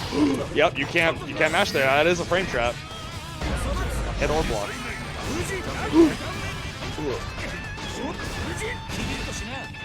Not blocking them overheads, and Kiz is gonna close it out on the first one. Whew. That was some high octane, some drops here and there, but you know, Kiz are keeping it real, right? Absolutely. Yeah, no, but it was explosive decision making here from Trevor. They're able to capitalize on those stray hits to get that full life bar situation there. And thank goodness, preemptively hitting with the crouch slash or heavy slash as well to grab that anti-air to close out that round. But let's see. Game 2 coming up. I'm trying to think of what I want to see from Trevor just a little bit more. He's definitely just kind of getting blown up on like Kizer's strong defensive reads right now. Oh yeah. Oh. Alright, yeah, choose to chill. I like it. Dangerous. It could have been a dance. Yep, just what I was saying. It was a dance. Ooh. Alright, let's try and keep the momentum. Should hit a classic. Frame trapping, that is a lot of blood spent, but it's okay. You still have the normals to back you up. How did that whip? Whoa! That is unfortunate. Alright, keeping it relatively safe, but getting smoked immediately. Taking all the way to the corner. Oh, is this gonna kill? I don't think it's gonna kill. It'll be close. Yeah, it's not gonna. Oh wow, went for the reset. Okay, trying Wow. to go for extended damage, but Yeah, because we're already in the overdrive, that was really gonna get mitigated. So kind of a waste of meter there, but still got the kill off the throw. I have never seen that sequence with the meter spent on that super right there. Yeah, that was, it's an interesting one for sure. I can't say whether or not that was a good or bad idea because I just don't know. I've never seen that before. Yeah, should just let it rock, but here we go. Trevor is really making this count here, working on that close perfect. All right, big 5H. Yeah, gotta be careful with these dances right now. You can't. Woo! Big chip. Yeah, gotta remember those extended normals as that blood gauge I increases. think he ran out of meter actually. The FD. I think that's why he died. Whew. Nice. Yep, lots of blood on deck. Yep, definitely gonna go into blood rage. Spent a little too early. Oh, okay. Yep, gonna RC. This is so much damage. Yeah, It's gonna wall break. Oh wait, no, not close here. enough. Not close enough. Recovery here, back I like that. out. Really good decision from Trevor here. All right, burst available still for Kizer, and still gets counter hit off Beyblade. Has enough meter to go for a shatter here. This won't kill quite yet, but it will be a rip. I think this could kill if he RCs it properly. If this combo, I think that combo could have killed. He had the meter. He wanted the wall shadow, or shatter for sure. But you're right, yeah, maybe it would have reset. There we go. Whoo! Trevor going into overdrive. When you put Trevor into a corner with no health situation, that's when Trevor really starts to activate and makes those big plays. For sure. Man, I really like the relentless oppression in that last round. It was just like I need to be in. I need to be, you know, just closing it out right now because this is just not a good situation. I don't want to be guessing in between neutral and whatnot. Definitely turned up the game, right? Trevor feeling it. Let's see what Kizer has to say back. Duel 1. Let's rock. What's on our list? Playing, you know, playing the Nice delay throw with the red RC fast cancel there into the shatter. a whole lot of damage on deck. It was 100 meter, but definitely kept him up in the round. So, ooh, okay, testing the waters. I like it. Testing the waters on that. Seeing what Trev's feeling. Yep, another spin. Yeah, recognize that Kizer's not 100% respecting the spin there, which is safe for Nagoriyuki here, so that's interesting. All right, there we go. Nice challenge off the Fujin hop, excuse me. Wrong character. Ooh. Oh, did not think he would keep going, but I mean, when you got the meter to hold you down, I mean, Oh, absolutely. this is looking rough for Kizzer right now. Right. Okay, big whip, but oh, just a little too hesitant on it. Could have had the punish right there and was looking for it too. Oh man, that's 2-1, right? I believe that's 2-1. Yeah.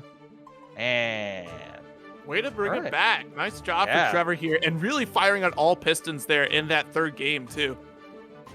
Yeah, definitely just keeping on the aggression and just making sure that they get the proper Oki that they need and not holding back, keeping them strings, you know, going, right? Using that far slash. That's pretty good. I like it. I like what I see. But because he's not out of it yet, it's gonna be jumping down into losers off of that. Next up, it looks like we're gonna be getting Hyper Hiko versus Mop. Yep, so Potemkin up against Millia here, potentially. Or Hyper Hiko we did see floating on May at the beginning there, so maybe playing May as well. I believe Hyper Hiko played May in the last bracket, if I remember correctly. But, Oh, okay. but I could see Potemkin up against May in this matchup as well, too. It really just depends. Because obviously here in that matchup, Millia going to need plenty more hits than Potemkin's going to need. Just a couple good shots there, and you only have one burst per round, basically, usually, so. For sure. All right, looks like we're going to be getting the players pretty soon. I think they're on their way. Let's see. I think they've been alerted. So, should be coming pretty soon. No, they haven't been alerted. Oh boy. Get on this! Aren't you watching the stream? Come on now. Get it together. Oh, I think they're being alerted right now. As we speak, it's happening. It's finally happening. We're good.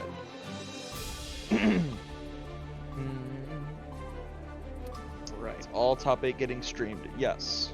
Well, no, actually, no. I don't think all of top 8's getting streamed. No? Is it? I'm not sure. I actually don't know that. I don't know the answer to that question. I assumed we were going to be streaming top 8. I assume so. Code. Is the code actually posted in here? No, actually. Oh, there it is. I believe the top 8's getting. It would be cool. Yeah. I believe top 8's getting streamed. That's honestly like. It's up to streamer right now.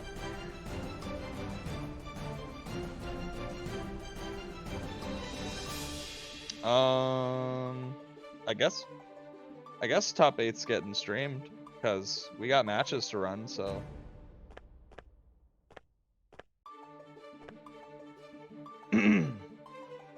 All right.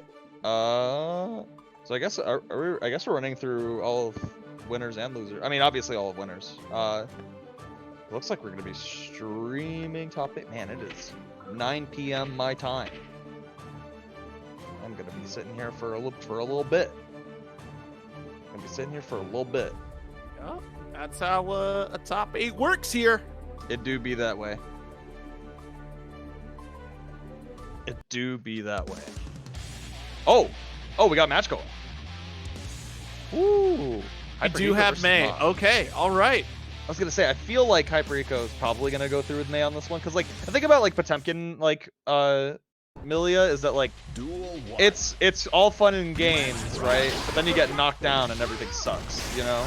Like it's just how it is. All right. Well, kind of just dealing it out right now. Big JH anchor. counter hit. Yeah. Man, I can't believe H Dolphin like that hits OTG. That's crazy. I can't believe that. Oh, the life. Oh no, up Dolphin, holding it down.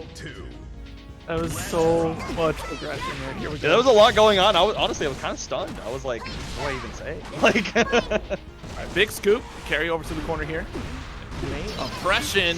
Dolphin from the air. Okay. all right, no yeah, got a answer challenge attempt, pretty though. soon. Yeah. I mean, look at the risk gauge that was just filling up mad quick. Okay, nice Baboon. Has to block Shamu coming out. Oh, no punish though. Oh, that situation for Mop. Yep. He can't get tossed one more time. That's about it. Yeah, has to. Yeah, I agree. Nice 6P on the J2H. Wow, yep. Nice setup for the wall splat. Does, in fact, get it here. Not enough meter for a hard knockdown here, so let's see this interaction. The Dolphin goes unchallenged here. Oh, that is a difficult situation to be in. Because Yeah. the thing is, like, anti-airing Mei is, like, definitely a lot harder in actual practice. It is not easy. She is a difficult character to anti-air in a lot of situations, unless you have, like, really good disjoints. Like, if Naga's, like, 2H'ing her, it's, like, it's cool. Like, you know, it'll probably hit, like, if she decides to swing too. But in a lot of situations, most characters don't really have those disjoints unless it's their 6P or something. So it's, like, you take, like, a pretty big risk of just eating a JH counter hit, and it's, like, that's gonna hurt a lot. That's gonna hurt a lot against Mei. Sometimes you really have to delay your timing on that anchor drop as well, too. It's not like your traditional anti-air timing because that hurt box for Mei is so deep inside. Right, and Mei jump is really fast too. It's like there's a bunch of factors at hand going on that are just not feeling good. Woo! All right, gonna hold down the OP. All right, choose to break the wall this time. Ooh, the 5P check on the Totsugeki, I love it. Ugh, bad moon. Yep, you're not blocking out in the corner. Bursts anyways. Whoa, nice side swap here. Okay. Perfect. Still got the mix. Went for the high and got the perfect. Duel 2. Let's rock. Get her Nice. just JH all day. Oh my goodness. Look at this. Just JH. Just like, what are you gonna do? Are you gonna try to anti-air me, or are you gonna get counter hit for half your life? Like, what are you doing? Wow, and now we're in the court no, here. the No wrist. FPs though. Yeah, just barely building up tension. And the BRC to make that combo work. That was like 2K close slash. Oh my god, that would have been so much damage. All right, delay 5K here. Nice disc setup once again. Whoa, watch the ankles. Get mixed. Here we go. Double instant overhead there. All right, I respect it. Get the positive bonus. Oh, the counter hit. No, don't miss this opportunity here, especially since you got the hard no. knockdown. Totsugeki coming at you. Yellow RC. Tried to go for the teleport vanish. Oh, Still gonna no. get caught. Big anchor. Okay, another round. Still in this. 2S. Mei holding it down with a neutral button. Hyperrico doing a really good job of like really scaring Mop from trying to even counter focus. Ugh. That's gonna be death. That's death. Oh no! I'm surprised. I'm surprised she even lived for that. All right. Oh, didn't live for much longer though. The swift overhead closes it out. All right. Swift and smooth from the Hyper Eco.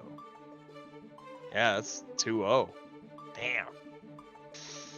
Yeah, Mei is Mei's kind of nutty. Mei gets going real fast, and it's like, oh, I'm not prepared to stop her from just kind of running at me. Well, she has all this meter. Well, I got opened up, and now I'm taking 50%. Yeah, it's definitely one of those tougher matchups for sure. You really have to kind of play preemptively against Mei, and Mei is definitely one of those characters that. Wait, is it 3 out of 5? Is it 3 out of 5? No. No, it's not. No. No, it's not. It's No. only top 3. It's 3 out of 5. Yes. But yeah, Mei is one of those characters that over time I think is really going to have to get labbed out for sure. Of course, interrupting the Dolphin is so important, but then you put yourself at risk if you have really unsafe standing normals. I think Milia 5K is a great option to try to shut down startup of Dolphin, but then you have to start worrying about when Mei is going to start swinging with heavy slash, because that's really going to catch you where you're going to get hit quite a bit as well too. I think Mei or Milia has a lot of air mobility as well too that can definitely close the gap against the opponent pretty quickly. So I'm surprised that we didn't see more air attack there. Of course, you know, we did see, like you said, Mei jump heavy slash, really controlling that air.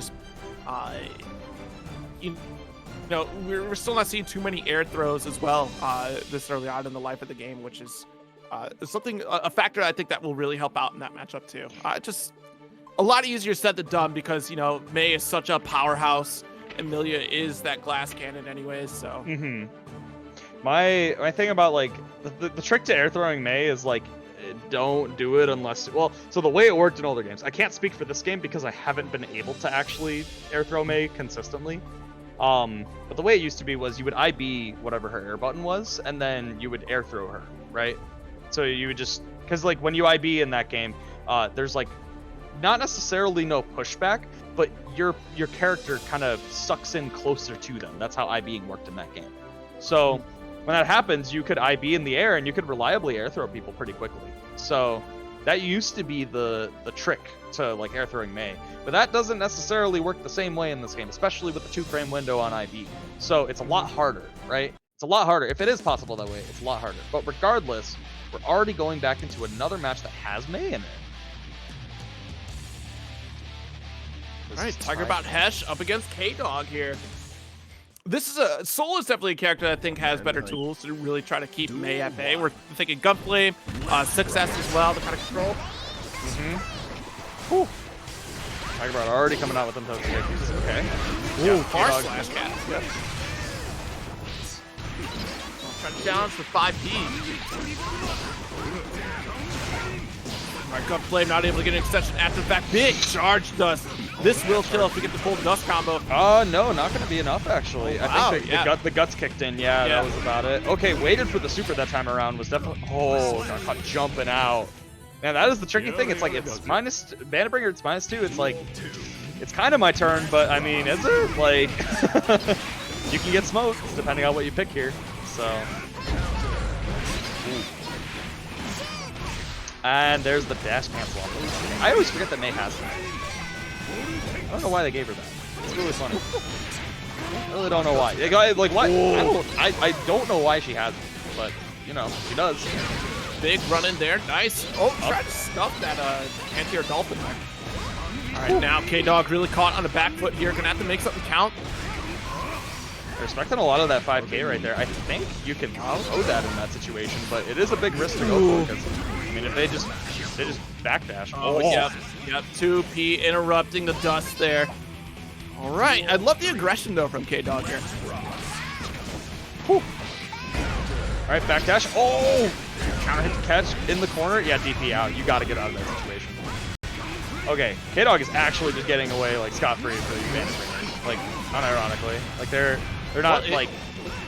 It is safe this time around. So. It is, but you can throw it if he tries to a bar A after if it's not space.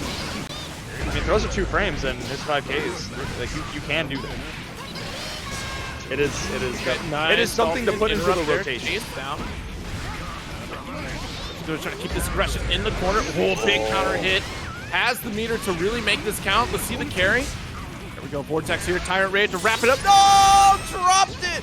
Oh. It's gonna all go south real quick, and it doesn't. The anti-air god. 5K. That button is wild good.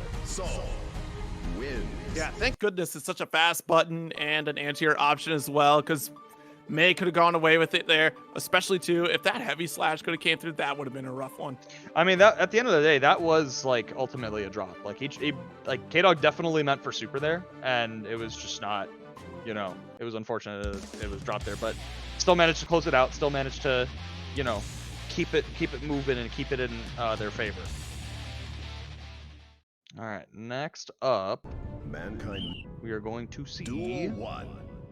what this monster looks like. Bar slash. Yep. Nice. Immediate burst wants to take control of this neutral ground. Whoa, big jump slash. Yep, that's definitely going to shut down Dolphin start up there. Whew. Nice air throw. That was a side air throw.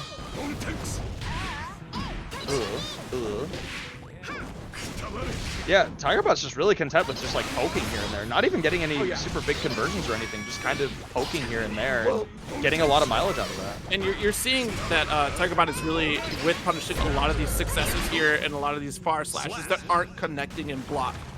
Taking that moment to notice that your opponent is just, you know, on autopilot like that is so crucial in the move. A big up Dolphin at round start. I see where our respect was dropped. Oh boy. There we go. Big chunk of damage. Wild throw to continue it. Let's go back to this corner. Gunflame to keep you honest.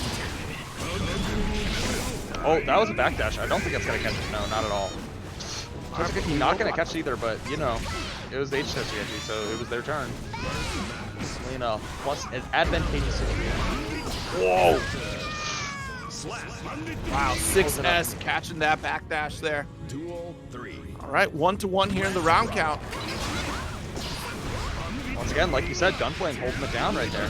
Yeah, Tigerbot has just been trying to up back after Bandit Ringer pretty much every time. This is, yeah, that habit has to change pretty soon. Otherwise, it's looking like a rat. Oh, good attempt with the air throw. All right, nice. Panic Viper goes for the fake Gunflame there. Yeah, Gunflame would be unsafe at that close there, so. Oh, that 2K is going to get punished, so. Ooh. Cold Burst back. Let's see what we got. Oh, I knew this was about to be I knew it was definitely coming here, but we have the Roman cancel to keep yourself safe there. That's a big waste of meter there, especially since he earned it, but it doesn't matter. Far slash and the heavy slash will close out the round, and K-Dog will advance to his top 8 losers. I was like, I saw the gold burst, and I was like, this is about to get really expensive. This is about to get the Gucci belt. It's about to get, you know, the Supreme jacket. It's gonna get crazy pricey up in here. I was like, spending it all. Soul just feeling himself. Who are we getting up next? I believe we already have them in the. Oh, Anime Freak versus Matoy. What's crazy, I'm looking at the lobby and it showed that May won, but then it flipped to Soul won, but I'm so confused as to what happened on those monitors there. I think they just kind of bug out every once in a while. All right. Well, anyways, we still have plenty of matches to come up here. Next up, like you said, Anime Freak and Matoy will be on deck here. At this point, if everybody isn't in this lobby, come on now. Come on. There's only 6 of you, 7 of you. I don't know. Right now will be 6. I thought there may have been an issue where if too many people are in, it can make spectators desync. I'm not sure. Oh, I had heard something about that. I don't know how true that is. But either way, we have Matoy in here playing Nagoriyuki, which I'm excited for. Nice. 2 Nagoriyukis are in the top 8. So that's awesome. I just noticed I haven't seen any Eno. No well, Eno. There's no Eno. No Zato. I know somewhere out there Dan is happy, and that's all that matters. That's true. That's true. It's to see the character that, you know, looks at him, he's like, damn, that's a cool character. You know, that's a mad cool character. I mean, I'm happy. I subbed the character. So.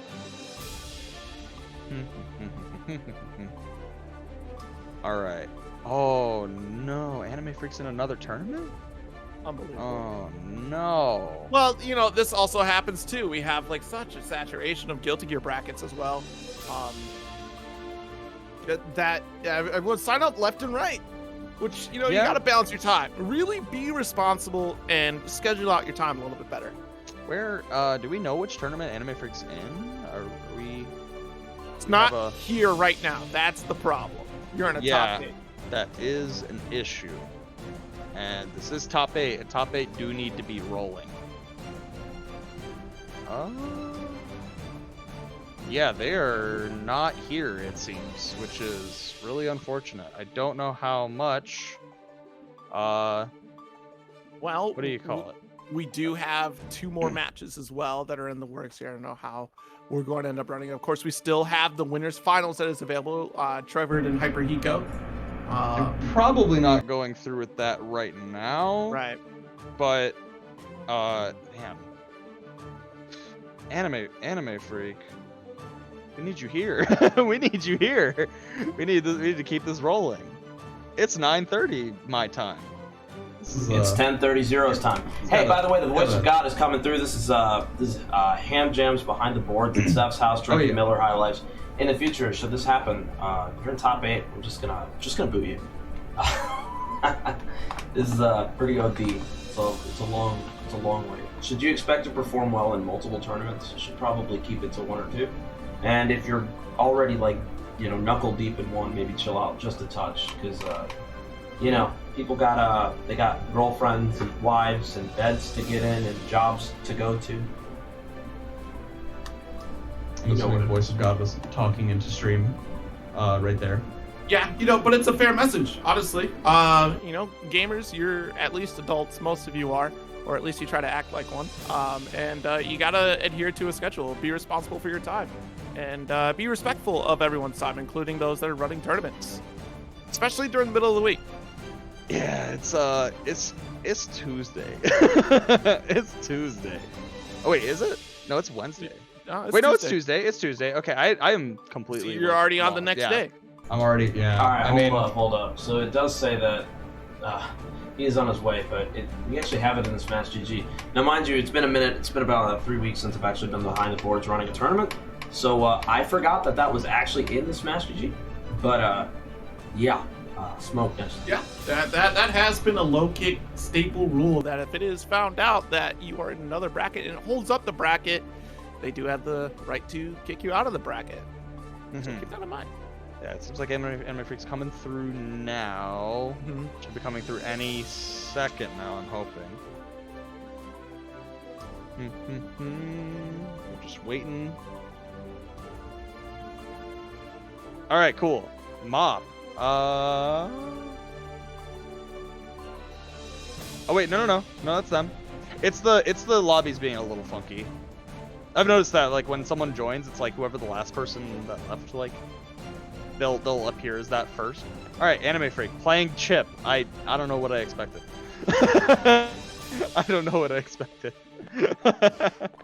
That's funny. All right, Anime Freak rolling up.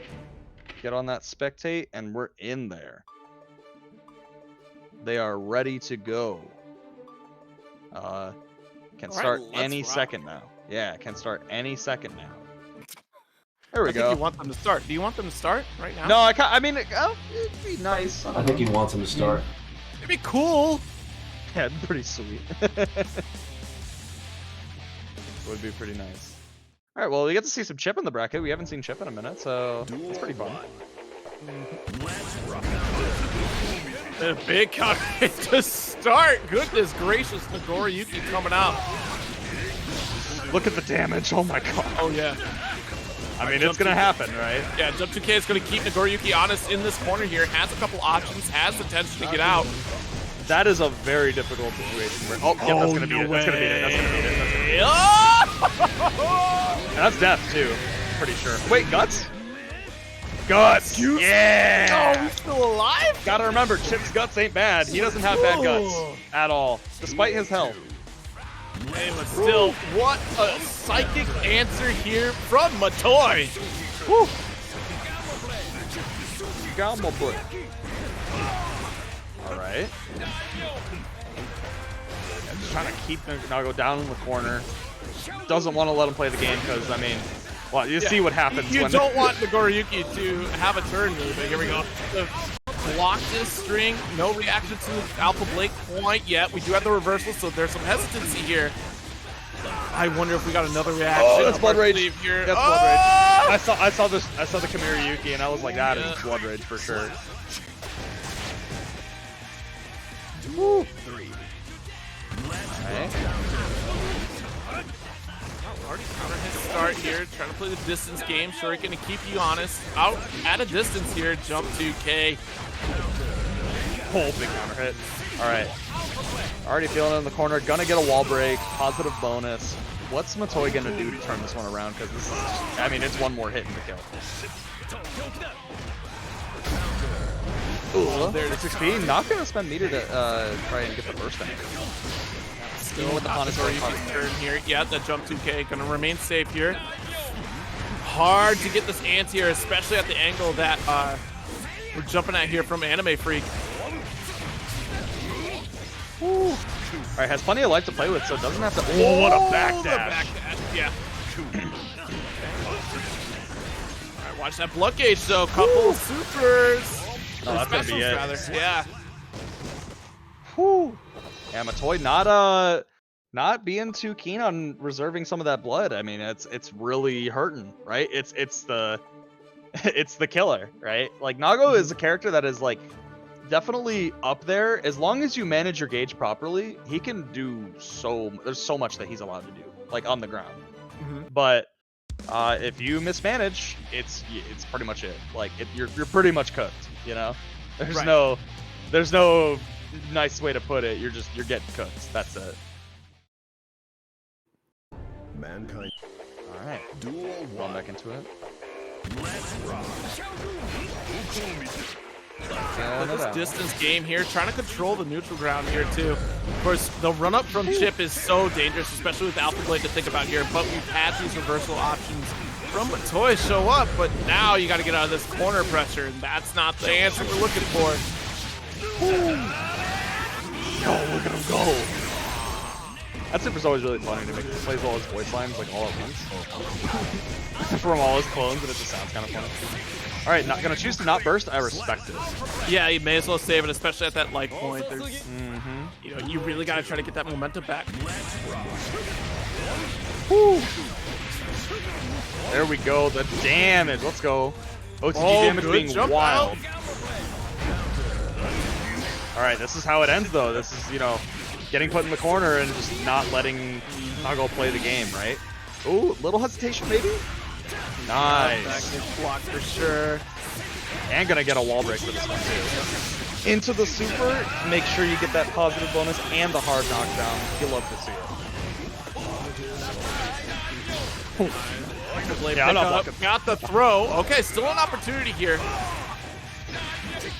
Oh, No, that's gonna be here. it. Oh, No, yeah. it Nope. didn't combo. Was probably looking for the RC right there, but what's up? Oh, big hit. I saw the Keep Gamma chip, Blade though. and I saw. Oh my goodness. Right, you can still win off a chip. Goes for low and takes that round here. All right, Matoya is definitely not out of it. Ooh. If I get a check, I like it. Patience, building up with the safe option. With cancel. 2H. Holding it down. Right, Toy at about 50%, but this could all end real quick for I just realized. Anime Freak's name. Oh no. Good burst, trying to keep control. Has to find this next opening here. Good jump out, but watch out for the air throw. All right, big opportunity here for Anime Freak. Gonna get yellow. Roman still takes the turn back. Good start. Heavy slash, able to connect. Interrupting with bar slash. Well, One more hit will do it. Quick mag grip. Oh no. Overhead? The ant here. Taking you to the corner. Taking you. No, not? Wow. Oh, takes this one. Yep. All right, goes for the chip. I mean, shoot, that's just enough here. Watch out for that blood rage, though. If it Oh, wasn't there it for- is. Oh! That's gonna be it. Oh. That's so unfortunate. They did the command dash, got the crouching heavy slash to recover just enough blood gauge to not go into blood rage, and then immediately spent it on another dash to explode, and that is unfortunate here. Yeah, it's definitely, I mean, it takes a lot of hesitation, right? Like, it's like you put yourself in a situation where you did 2H and it's like mad minus on whiff and on block, but if it's on an air block like that, it's actually not that minus. You don't necessarily need to Fukio cancel off that. You're in a fine situation where you can most of the time just block. Like, unless they I beat it, like, it's definitely, you're in a fine situation where you just don't need to spend any blood gauge if you don't need to, right? Like, if you're in a situation where you're about to go into blood rage, it's okay if they air block it. It's fine. Yep. But good stuff from Anime Freak. Pulling it out and just playing it patient and letting kind of Nago hang himself, right? Like, Matoya was kind of just like, I'm just going to keep using special moves in these situations, and Anime Freak recognized that and was able to use it to their advantage. Exactly. So we're going to be moving on in this bracket here. Trevward is up in this winners finals, and then Hyper Hiko as well. The losers quarters are decided Mop and K-Dog, and then Kizzer Crate and Anime Freak. Anime Freak just decided here. So not much more to go. 6 players remain. All right. So, I'm sorry, did you say we were getting Kizzer and Anime Freak? No, I said that Trevward and Hyper Hiko are likely next. I don't know how we're running this here. We're gonna be getting Then it'd be Mop followed and by K-Dog. I believe it would be. Wait. No, it's not. Okay, sorry, I got mixed by the lobby. Yeah, it's K-Dog and Mop. It would seem. There we go. Yeah, I would assume it would be that. Right. All right. now we're just waiting on Mop. Mop just has to come through, and we will be ready to go.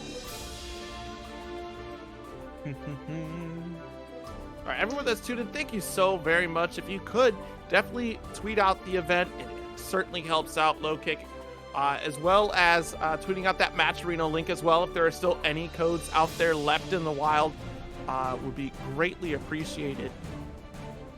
That's a free 50 cents into the pot for just clicking the contribute button and logging in. No more of the copy pasting. Easy as pie. Hippie pie. But it'd also be mopping this lobby right now. Getting ready to start the match. I think they're ready. Yeah, we got our match now. Okay. All right, K-Dog and Mop. So we've seen the Twitter clips. We've seen it all happen. Soul absolutely explodes Milia, and you know, makes sense, right? Big damage, but cannot get hit by clean hit DP, like at all. Cannot get hit by it. You're like guaranteed taking 30%, just like yeah. And you have to be really careful about your disc mix as well. Oh wow, yep, you're gonna want to burst that. Yeah, that makes sense. Don't want to be at that big a life deficit off round start, essentially. Oh man, the risk is building up. You cannot get touched. Cannot get touched. Missed the dust there, but it doesn't matter. We're still gonna get that bounce off the wall here. Yeah, that's just a. Oh, he almost missed. We're out here whipping 2 buttons and still being able to wall break. Let's go. It's 5P and 5K. That's funny. Ooh, big vortex round start. Wow, what a wild the rip of damage there. The gun flip gonna get shut down. Yeah, not gonna get great Oki off of the wild throw, but woo. Okay, I like that. Checking. Yeah. Keeping it simple. Still in the corner right now. Still in a dangerous spot. Pushing the air throw attempt. I like it. And in the corner right now, so this is a great situation. Yeah. And just like that, you really, like I was saying, the disc Oki, you have to be careful of because of the invulnerable DP here. Woo, and they all combo. I actually didn't think that dust was going to combo. And just like that, K-Dog up a game. All right. Well, we've been seeing the Twitterverse explode with full damaging combos from Soul onto Milia. The routing that Soul can take on this character is just enormous. There's plenty of options off of various confirms here that still equal out to optimal damage. Definitely, yeah. And it's another tricky situation because like Soul does get basketball combos in this game. We haven't seen them yet, but he gets them, and Milia's in the air a lot, so that's off air hits, right? So yeah. Naturally, kind of just is able to convert really well off of like any hit that Milia gets hit in the air. Ooh, okay, attempted the 5K right there, but just a little too late on it, or early rather. Whew. Wow, back-to-back counter hit. Okay. Not doing a good job of navigating these ground to air buttons and or special. Wow, couple run of 5Ks here. Let's get it. Oh, that's gonna be a big hit. Okay, not dead, luckily. I was like, I'm not gonna say anything here because I never know anymore. Oh, oh man. Alright, Bannerbringer round start. K-Dog kind of playing wild right now. I mean, just kind of letting the special moves rock, not even really giving too much concern. Cross up. There we go. Alright, Mop getting started right now. Bannerbringer, wild throw. We're not going to get too much, can't even really RC it for anything, so. Whew. Nice. There's just the burst. Yep, does get blocked immediately. Yeah, and that was a low too. So we're gonna go for a shatter here. And that's one thing to remember. That didn't kill. Oh my! That was a super. Oh no! I'm dead. Oh, that is sad. I cannot believe that winger didn't kill. That's rough. That guts life. That is something else. Man. I can't believe that Guts didn't let that happen. That is ridiculous. It is unfortunate too, especially like the attempt at a jump into. Like, gosh, you got to be ready for it. You know that Soul has those invincible reversals as well. Even with that meter available too, that's a trick straight out of, the online tower book right there, Seen that time and time again. For sure. Well, next up, it looks like we're going to see Kizzer versus Anime Freak. So, should see some Anji versus Chip, the homies, fighting it out, right? Assuming.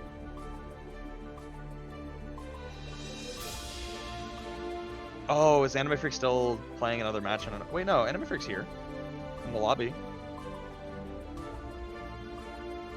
Are they stuck, or are they just there? I thought Anime Freak was there. So Voice of God's no longer Voice of God. The stream can hear me. So here's what we got right now. Anime Freak is 2 other tournaments, as it stands.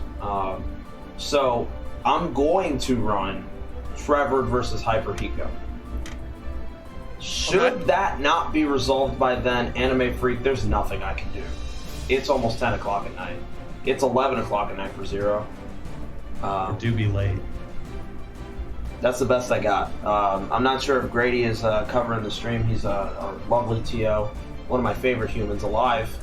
But yeah, that's the gist of it. Hitting him with the Alex stand heavy kick after V skill 1. It's guaranteed crush counter.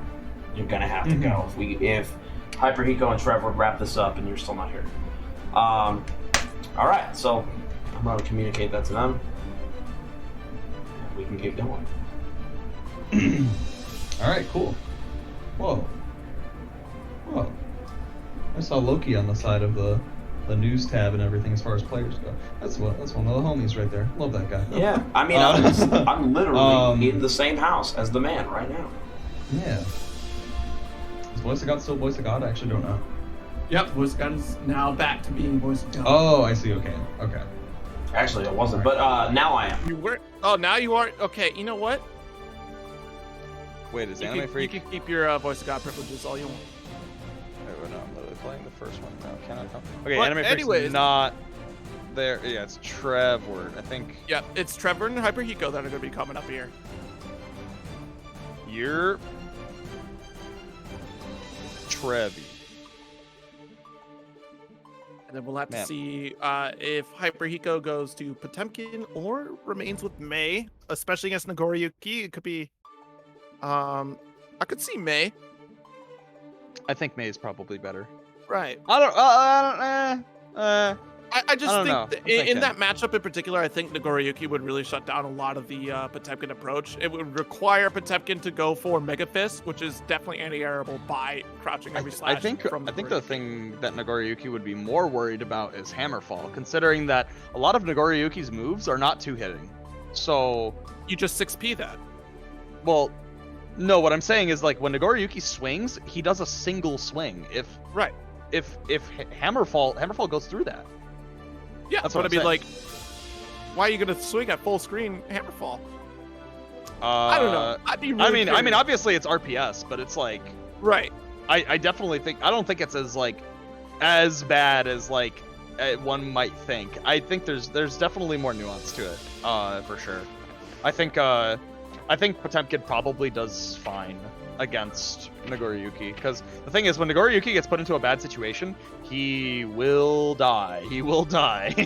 And Nagoriyuki cannot afford to Blood Rage against Potemkin, at all. Right, but you have to think about the players then at that point, right? You're talking about Trevor playing Nagoriyuki, and Trevor has a more passive Nagoriyuki until Trevor is put on the back foot.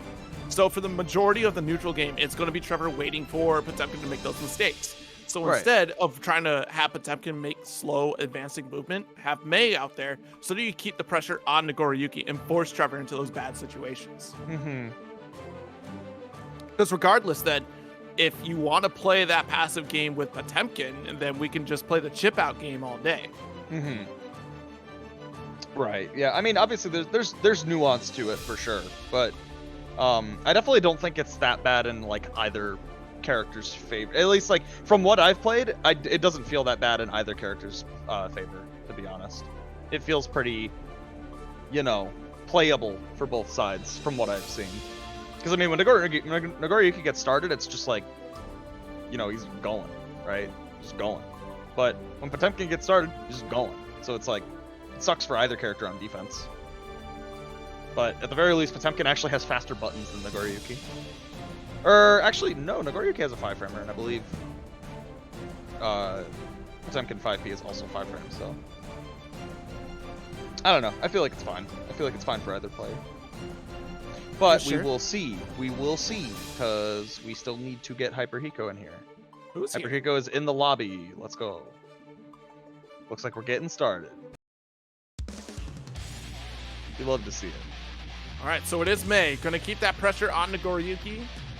Losing some options there. Mankind knew that they See could how this destroy plays out. society.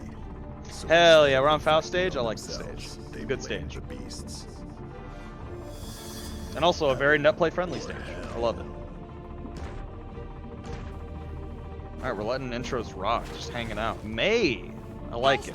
I actually, May definitely has to be careful in a lot of situations against Nagoriyuki, but I definitely think May can wear him down over time, just playing a little patient is all. Exactly. We're going to keep this pressure on Nagoriyuki to remove the startup frames from a lot of these attacks here. And Trevor's going to be aware of that, using the 5K, 5P as well to interrupt jump ins here. Going to try to play preemptively to shut down these Dolphins. And once Trevor gets his corner game going, that's going to be the lockdown. Oh yeah, Burst, for sure. not the gold burst we were looking for though. Right, yeah, but still keeping momentum, so not that bad a situation. Anchor yet to stop that jump trajectory, a little bit too far away for the throw here. Sitting at level 2, so these are going to hurt. Extended normals even. Okay, not in Blood Rage yet. Very close though, so can't really do any special moves. Okay, now can. Whew. A wall splat, just barely away from a stick of butter here, but Trevor is going to go for an air-to-air jump P once again. Oh no, didn't block the yellow RC, activated a little bit too early there. Went for a punish attempt. Oh my goodness. Oh, Good the 2H. anti-air. Yep. Was confident that they were just going to drop in like that. Woo. Right, nice, let it spin. The super jump to get away from the command grab. Hyper Hiko with the confidence. Nice. Okay. Keep the pressure. Chip damage is building up here.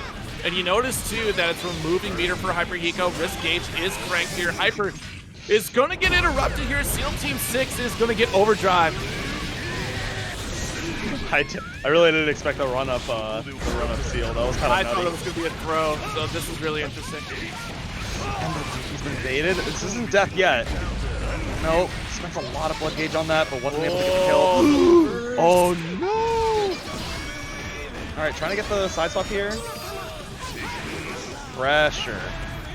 Yep, I like the YRC right there just to keep the situation a little more under control. Yeah. Nice. Nice slash to interrupt the Dolphin startup there. Super important to be aware of, right? Where any button is going to shut down that Dolphin startup. So good stuff here. Even at a distance too. You can't let May do that for free. But again, it's really difficult to put out a safe button that's not going to get punished after the fact if you're wrong about the Dolphin coming at you. Yep. All right. Looks like Hyper Hiko had a small disconnect right there, and they're fine. Okay, they're back. They're back. All right. Back into it. This is also 3 out of 5. Keep in mind. So yep. There's definitely room for adaptation. Hyper Hiko down a game, but still time to make this work. Ooh. Got the 2H right there, just catching it right over his head where it does not hit. Okay, good check. anti-air, yeah.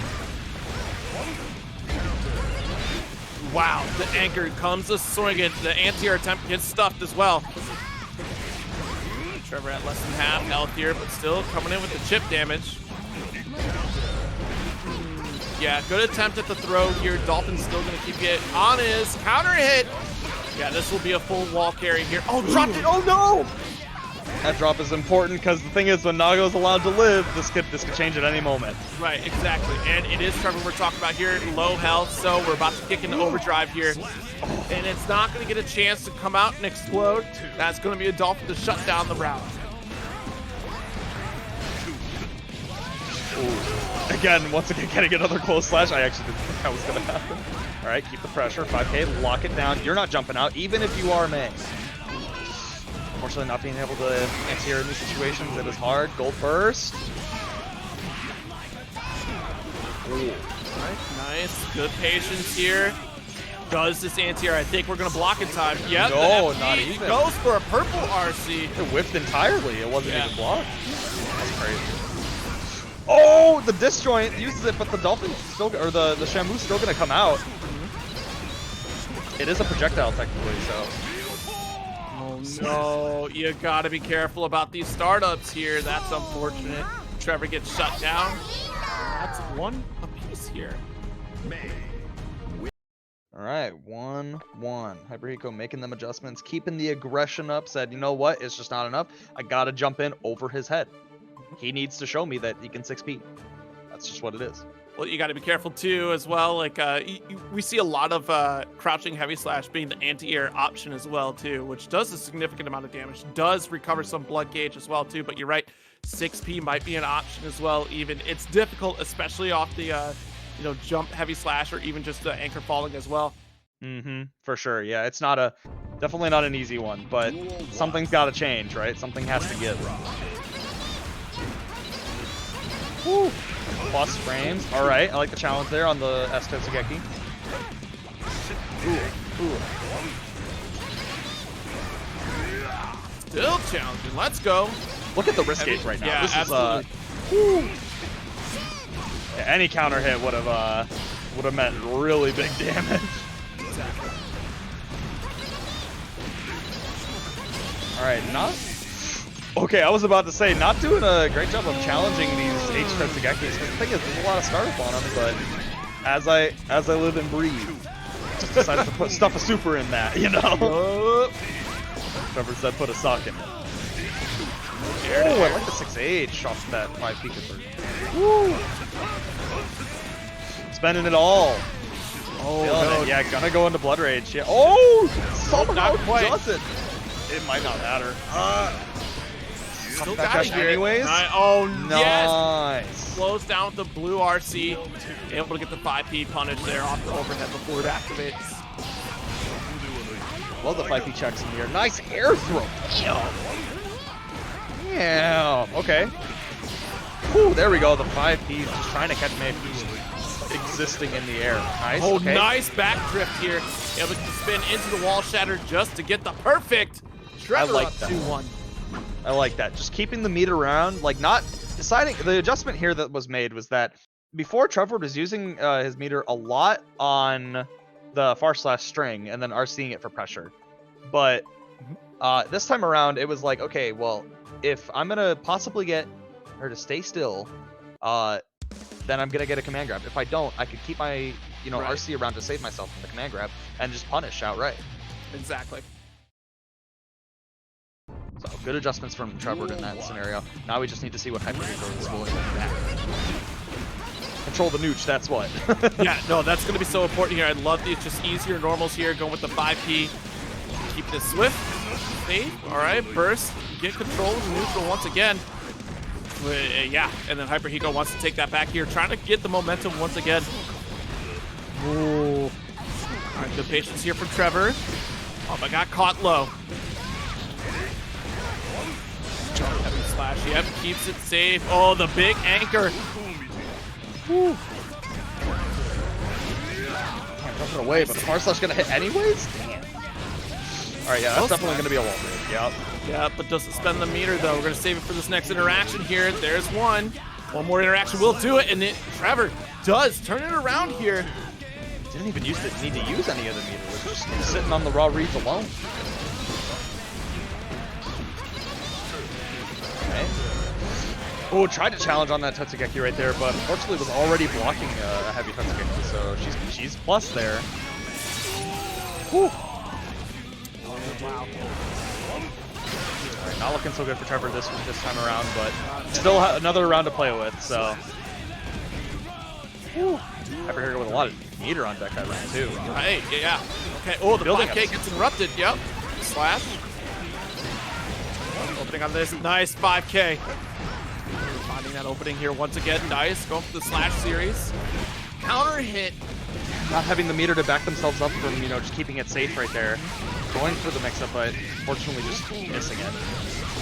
A lot of blood spent. Gonna be... Alright, still in blood 2, now in blood 1. Woo! 2H, that's the disjoint right there. Yep, that's gonna be death.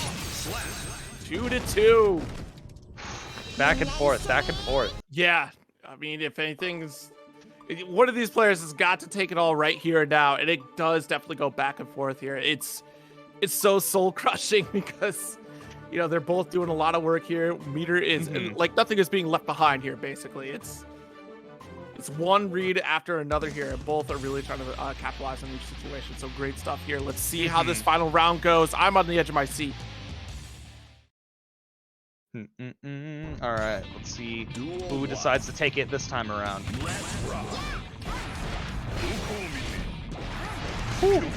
HyperHiko is just like, I am jumping back. You're not stopping me.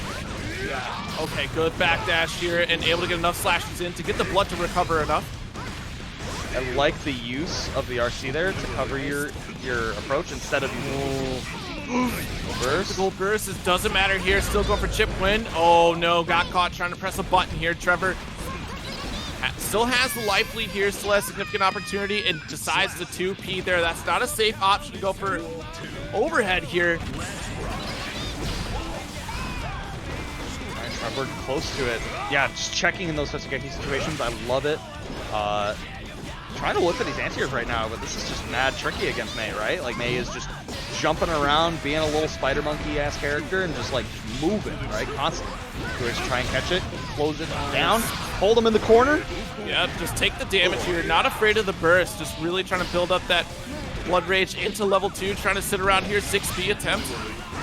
2H, yeah, this is looking like a wrap pretty much. I mean, it's all it takes is pretty much one more. This is a big turnaround here for HyperHiko. Off to the corner we go. Ooh, the challenge. The slash challenge. Yeah, burst right away here. Goes for the anti-air, but not able to get the pick up in the corner. The 5 key will wrap it up here, and Trevor does make it into grand finals here at low kick. 3-2. Trevor making them adjustments, and really, HyperHiko noticing, had a hard time breaking that autopilot of just like using heavy Totsugeki, because in those situations it was like, you know, 5H into heavy Totsugeki, and it's like there is a gap there, and Trevor was recognizing it and making those adjustments on the fly. And you have to be able to, you know, pick and choose in between those Totsugekis. You know, I mean, granted, you're probably not punishable most of the time on either of them, so it's like whatever, right? Like, you can take your pressure as it is, keep it safe if you need to, but unfortunately, you know, just couldn't break that autopilot, and Trevor saw through it. Well, I mean, that is normally the game plan, right, for Mei in general, right? It's just to keep the Totsugeki pressure, try to really bait out unsafe options. But you're right, Trevor was picking those safer buttons, the 5P or 5K, to interrupt between those, which was really smart play here. But now we have Anime Freak up here trying to move into this losers semis up against Kiz or Crate, though. Reflecting on themselves. All right. All right. I don't know how much experience Kizer actually has in this matchup, but from what I've seen, it's kind of clown shoes, because it's like, if Chip gets touched once, it's like it's death, but it's like, he really has to be able to just hold him there. And Chip's just going to keep moving around forever and ever and ever. Yeah, absolutely. Oh, wow. what a 6P. Yeah, see how he's kind of just playing around his ranges right there? Like, not even getting into necessarily Fujin range a lot of the time. Just kind of backing up and just playing reactively. That's the burst. Yeah, you're right. It really like, completely just staying out of there. Yeah, just not even interacting with that range, like, at all. Because it's like, Chip can be there at any moment. If it whiffs, it's cool. Whatever. Right. Chip can whiff punch it. Immediately, yeah, just playing outside of that range. And it's like, what is Anji to do, right? Like, Anji's not gonna button you in those ranges, and certainly not gonna. Oh, yeah, almost got away with it, but yeah, recovered the mess up with the air throw here. Good round for Anime Freak. All right, big counter hit to start. No burst available. All right. Keeps it safe. Yep. And now we're just playing patient. Yeah, the aerial mobility is important here for Anji, but you know, like you said, Chip is able to close this gap here, able to air interrupt. You had to really preemptively put these buttons out here as Anji, or at least get something set up. It's easier said than done. The red RC doesn't reach. Oh no. I think Kizer could have actually comboed with that RC. It wasn't drift as the thing, so Yeah, it didn't actually reach. I think if it was drift, it would have reached. It would have got a lot closer. Yep. All right, Anime Freak taking the first game, and again, this is first 2 now, considering it's not, you know, not winners finals, not losers finals, not grands. It's first 2 right now, so he's just really got to make the adjustments now. He doesn't have time, right? Doesn't have time. Needs to make these adjustments on the fly. Looks like we have a... Weed got dropped out of spectating, or one of the players dropped out. We'll see in just a moment here when we get back to that lobby. It looks like we might have just dropped out of spectating. Yeah, there we go. We're good. We're good. No, we're still in spectating. It's just one of the players dropped, which is fine. We'll get right back into it real quick because they're jumping back on the setup.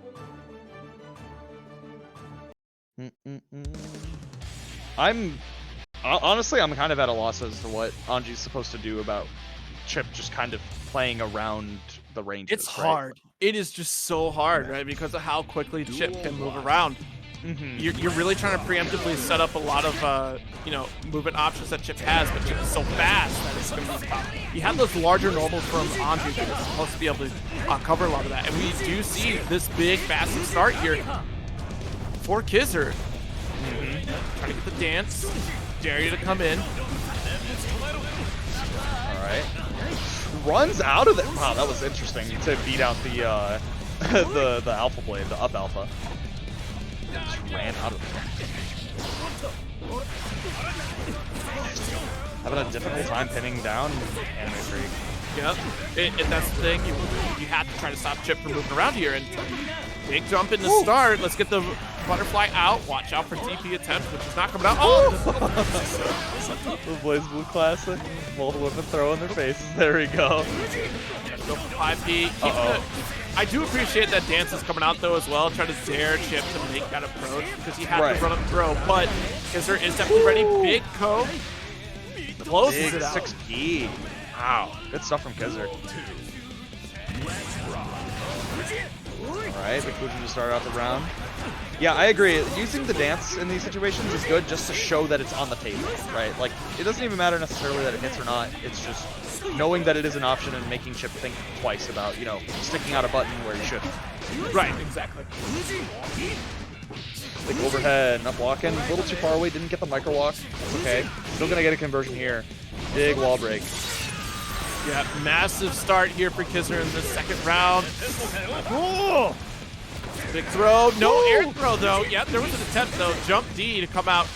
And we're going for side swap. Doesn't need it necessarily because that extension was able to close it out. Good game for Kizer.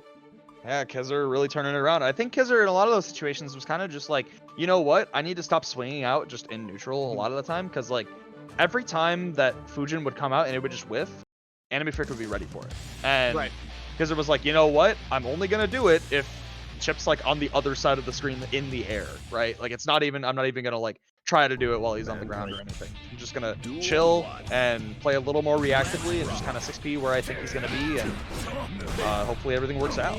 Yep. Nice. Ooh, empty into 2P. Ooh, 6P. Yeah. Big counter hit there. Oh wow. Keep you honest with the shuriken coming down here. We're going to try to go for a shot. Dropped it though, thank goodness. All right, a little bit of a scramble here. Kizer caught in the back foot. That 6H was pretty damn meaty. Okay, see? Keep it held down. Anji's 6P is like, I feel like characteristically like pretty damn good. Every time I see it, I'm like, that 6P has to be mad good. I look at it, I'm like, that hits like kind of high. Right. Oh, we're blocking anyways. It's cool. Spent 100 meter on that, so pretty expensive. Not really much return here. Oh, nice throw. Yep, that should wrap it up right there. Nice pickup from Kizer here. So catching Anime Freak lacking for just a moment, and that's all he needs. Okay. And Blade holding it down. Big 6P. What a backdash, but unfortunately not going to get a punish or anything. Oh, trying to get the backdash there. That's unfortunate though. I got catching the backdash. I like it. RC, yeah, definitely gonna get this wall break from this. Cool. Yep, really nice pickup. Alright. Gonna have to be a little bit more careful right here. Has to spend the meter on the overhead. It's mad unsafe. Yep. 6P, once again, holding down the skies. Yikes, jump 2K, opening up just a bit here. All right, still some round to play with here, so we're gonna save this burst. Like, unless if you really think you're confident and can close it out here, we're not gonna get this burst out. All right. YRC, okay. Situation. You gotta hold it. Nope. He saw that startup. Yeah, might have hesitated for just a second. You know, you have to make those hard calls right there, right? Yep. And it's super difficult against a character like Chip who has 3 jumps, but it is set point currently for either player. It could go any way right now. Oh, the burst though, right through it. Not gonna get anything back for it either. Doesn't matter, it's the last round for both players here, so let's see how this goes. Okay, no air throw. Challenge for 2P. Low. Oh, so scary. Yeah. A lot of meter on deck from Kizzer though, so he can still make this happen. Got hit by overhead. Nice jump out though. But unfortunately can't get a combo off that without meter. Oh no, that's gonna be the kill.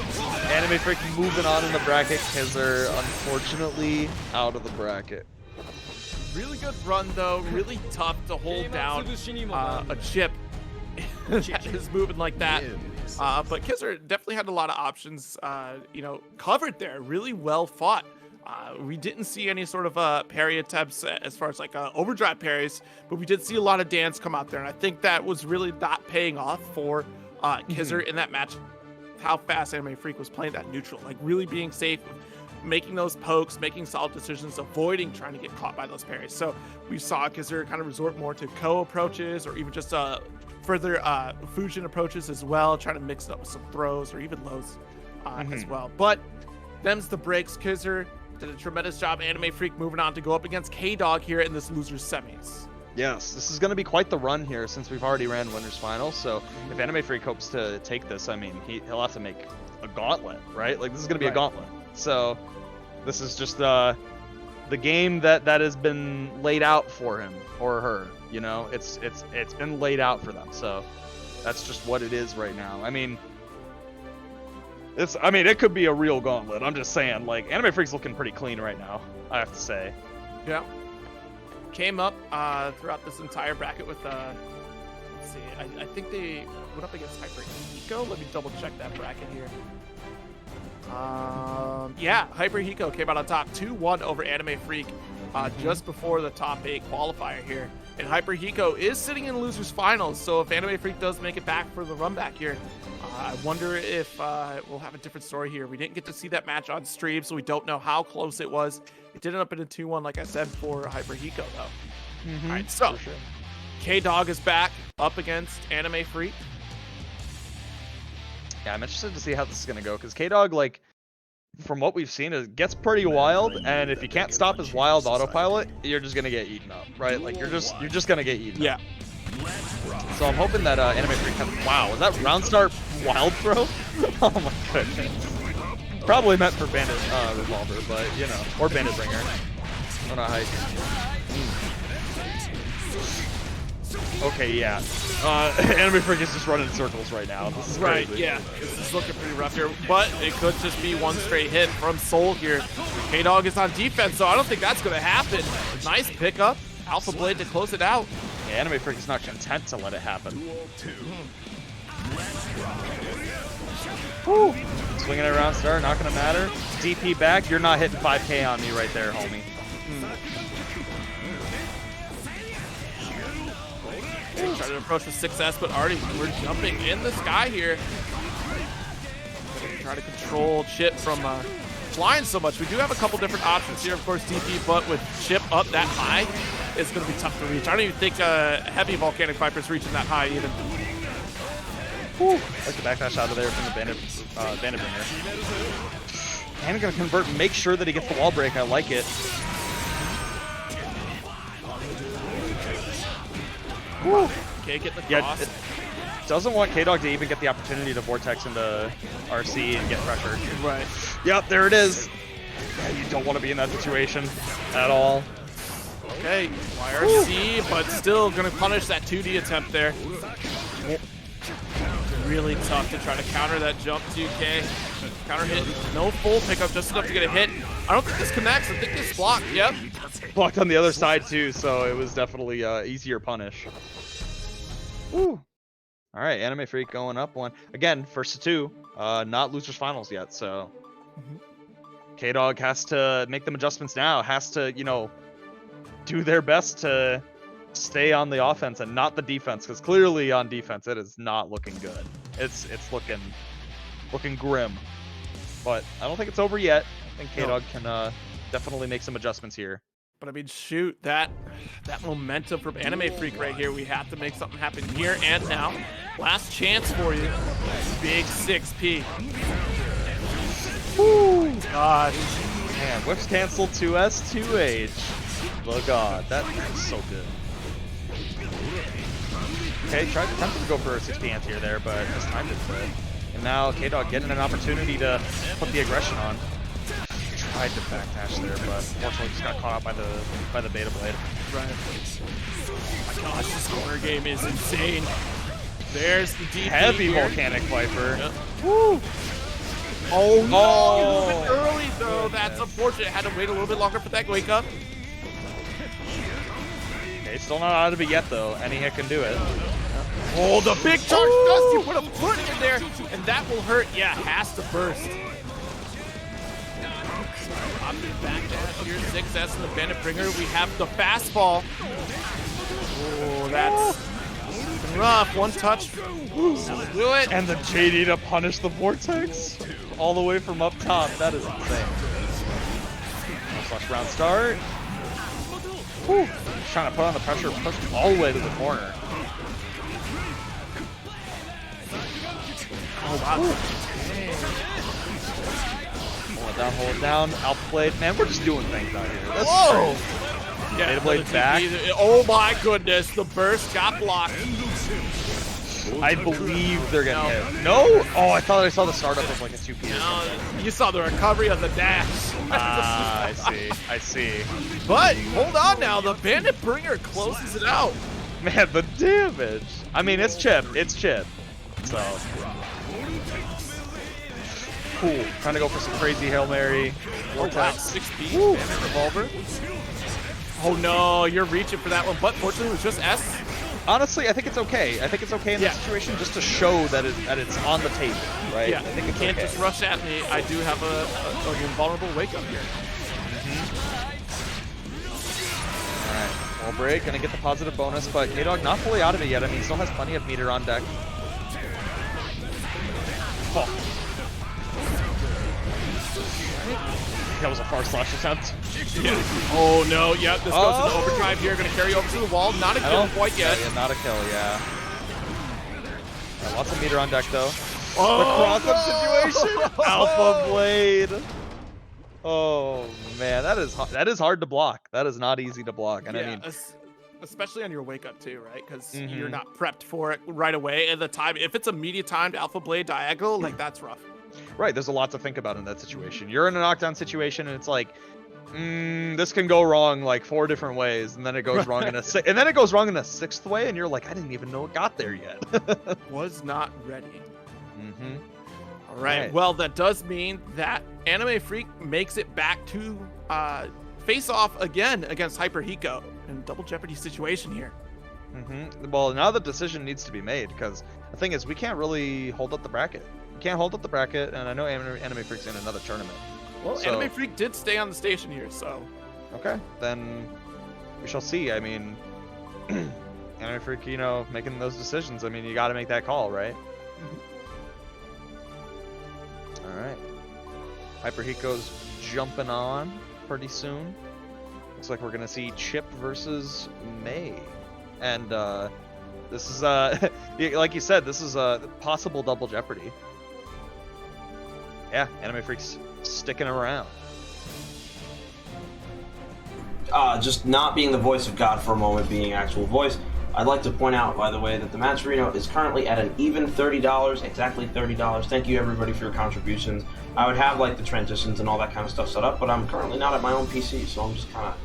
I don't want to mess with anything too much. You know how it is. I don't want to break nothing. Yeah. So, but you already know what it is. There's $30 at the Matcherino. Thank you. There are 10 codes remaining. Thank you, everybody. 40 people used the code. I know for a fact that it's a significant margin over what we used to long ago. Other than that, that's all I gotta say. Enjoy your match. Fantastic news. Let's see if we get 10 more of those codes used up here. Tweet out the event. We are on losers finals here, and then going into grand finals immediately after. So get the news out there, everybody. Ooh. Big counter hit already, challenging in the air. This is one of those tricky ones where it's like, you can't really challenge Mei in the air with like regular buttons. You need your own kind of disjointed grossness, right? Like you need something out there to just like hold down the air for you. Otherwise, you're probably not challenging her up there. Yep, and especially like that big anchor swinging, taking up so much real estate there. The blocked burst, not going to get punished. That's unfortunate. It is so active. Oh my goodness. Whoa, yeah, big that's punish. gonna be Yep. yeah, that's gonna be the big kill right there. I mean, this is a tough one. I mean, when Mei, Chip definitely likes to occupy the skies, and Mei is perfectly okay with being there and swinging that anchor around. It's a tough one. Wow, Dolphin from downtown, not going to get interrupted. See, you can't let Mei get away with that, especially at full screen. Literally a 5K, a 5P even, just smack that out of the sky. Ooh, I like the back dash. Just throw with and attempting to get some of that momentum back, but Hyper Hiko just chilling. Okay, looking like it's going to be a wall break. Yeah. Okay, nice. Tries to go for the air attempt. We're dancing around the skies here. Whoa, good backdash and punish off Totsugeki here and able to get the pickup with the jump K. Nice red RC to get the close out here, but not enough meter for an overdrive to close out the round. Oh dear. Yep, but this will close it out right here if we get the right string, and we do. Anti-air, Mr. Dolphin closing it out. Hyper Hiko, first game up. And Hyper Hiko keeping it on deck, chilling with the meter. Unfortunately, I mean, it was just an unfortunate situation where Anime Freak had the right idea there. You know, I definitely think spending the meter to get the wall break was like a pretty chill situation, but unfortunately that RC stunted their meter game. So they couldn't, even with positive bonus, get the meter that they needed to close out the round with that super. Yep. So really a tough call and a kind of unlucky spot to be in. Exactly. Big anchor, taking up all the space in the skies up here. Oh my goodness. Yeah, definitely difficult to challenge. Waiting for Mei to make the approach here. What else can Chip do, especially with Hyper Hiko moving as much as they are? Little purple RC, try to reverse it. Oh my goodness. See, look at that. I'm daring you to move. Like, have you ever seen Chip forced to not make an action in the sky? Like, come on. I mean, yeah, if any character's gonna stop you from, you know, trying to jump at her and do anything, I suppose it would be Mei with JH. All right, well, here we go. This is a good start. Go for a shatter just to get the positive bonus here. But Mei does have beater purple RC. Gonna get a big slam. Oh my goodness. Charge it up. Another Totsugeki. Charge it again. And look at this. FD is being spent just to stay alive in this corner here. It was a smart play, though. Good wrap up for Anime Freak here, but a really smart play from Hyper Hiko, recognizing that Anime Freak is going to hold on to their FD and just dwindle down that tension regardless of positive bonus. Oh, the conversion was tight off the air to air. I love Really that. hard.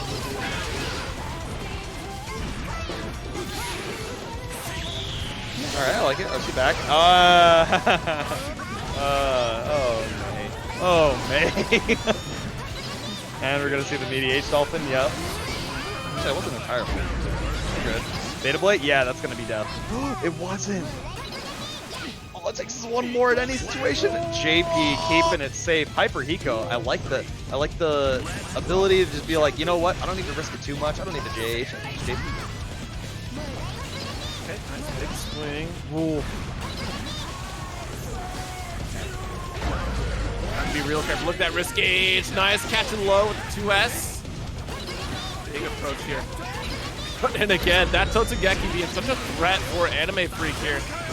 I mean, it's a threat for anybody really, but Chip especially. For sure. All right, burst is off the table, so any hit now is just pain. Yeah, immediate that pain. wrist gauge was cranked up for sure. Okay, fortunately recovered out of there, not gonna get splat. And Totsugeki does get punished. Come on now. Wow, nice pickup off anti-air into regular Totsu.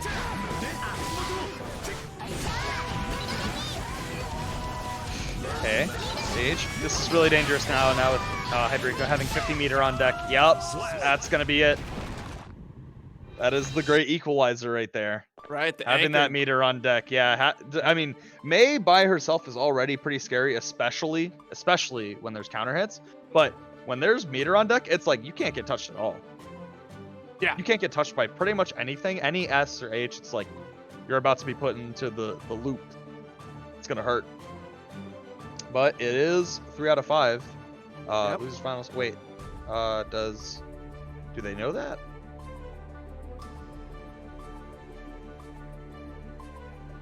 Huh. I guess. Yeah, probably need the Mei to jump off for a second here. Yeah, probably. Looks like we were attempting at a fix because there are straight up 2 Meis on the cabinet. It shows it on the display for the cabinet. That is something, huh? What kind of internet are you working with over there, Han?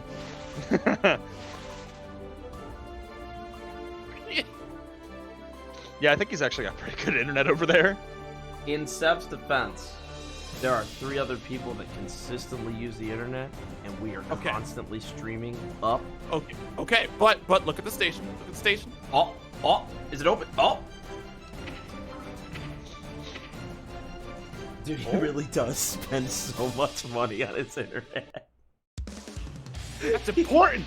It goes over every month.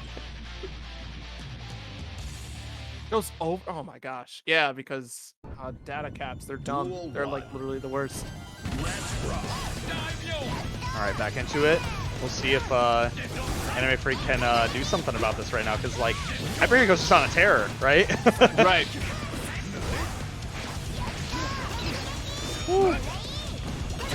Okay.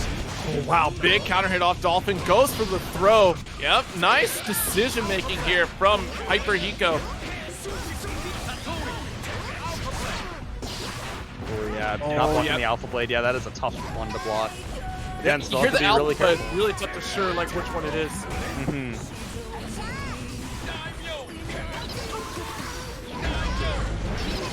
The 50 meter on deck.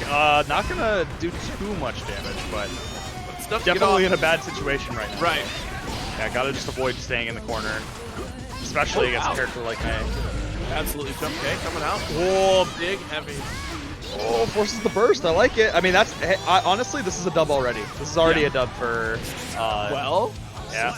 We'll see. There's the overhead. I mean, I definitely think Anime Freak did a good forcing the burst out of Hydreigo in that situation. Now, any hit is like good damage now, as long as you convert it. Yep, just like that. Okay, let's walk on the That up was a dolphin. big chunk of damage too. Woo! Good hit there. Yep. Oh, the defense here from Hyper Hiko. An RC for the kill? No. Oh, not quite. Doesn't want to for whatever reason, but still. Yes, I mean, it had a lot of life to work with, so I imagine just kind of wanted to keep it with the Yoki, I suppose. Maybe didn't lab out that combo as much as the other one. That's awesome. Woo! The IB on the landing? Man. You guys got defense, huh? IB. Oh no, I can't believe the anchor didn't connect here. No. Interrupt here from Anime Freak. We're gonna push it into the corner. And Anime Freak just like, trying their best to just lock Hyper Hiko down in the corner. Oh Oh, exactly what we're looking for. Yep, Dust gets checked out here. Definitely not just running up and dusting on me. Okay, well, oh no, the Beta Blade will. Oh no, didn't finish it up. That's all right though. Hyper Hiko still in this here. Larcy chasing the back dash. I thought for sure it was gonna be able to punish the back dash. Oh no. We're dancing. Scrambling, we're scrambling. All that Anime Freak needs is one hit. Has the burst. We're trying to stay alive here. Oh, this we're is scrambling. still, yeah, really, honestly, this is looking really bad here. All right, burst is still available. There it is. Anime Freak still suspended. Hyper Hiko still one touch away. Literally just tipped anything to 2H. Man, Hyper Hiko was navigating that neutral. Did you see that? That was insane. I was like, oh, I was pressured. I was stressed. I'm not even playing right now. I was stressed. I was like thinking about. I was like, damn. I mean, cannot get touched at all. Perfect. Right, exactly. Cannot all right, get touched so that's the first all. point on the board here for Anime Freak. 2-1 so far. Hyper Hiko still in the lead here at this losers finals. I was almost like speechless for a minute. I was like, what do I even say? I'm like in awe of like Hyper Hiko not dead yet. This is sick. Okay. All right, knockdown situation. Here we go. Yeah. Man, I can't believe that Dolphin OTGs. That's crazy. That's a really good situation to be in. Because Dolphins don't actually have that much recovery, all things considered.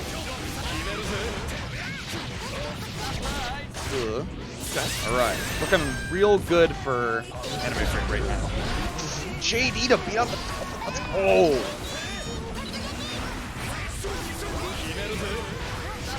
Wow, goes to Red RC, Alpha Blade to close it out here. All right, the momentum is still in Anime Freak's favor here, trying to make a reverse sweep here, fighting for tournament life. I like to cover Delta 5Ps, here we go. Gonna have to do the best to stay out of the corner, big 2H counter hit. Not gonna convert, but keeping the pressure on regardless.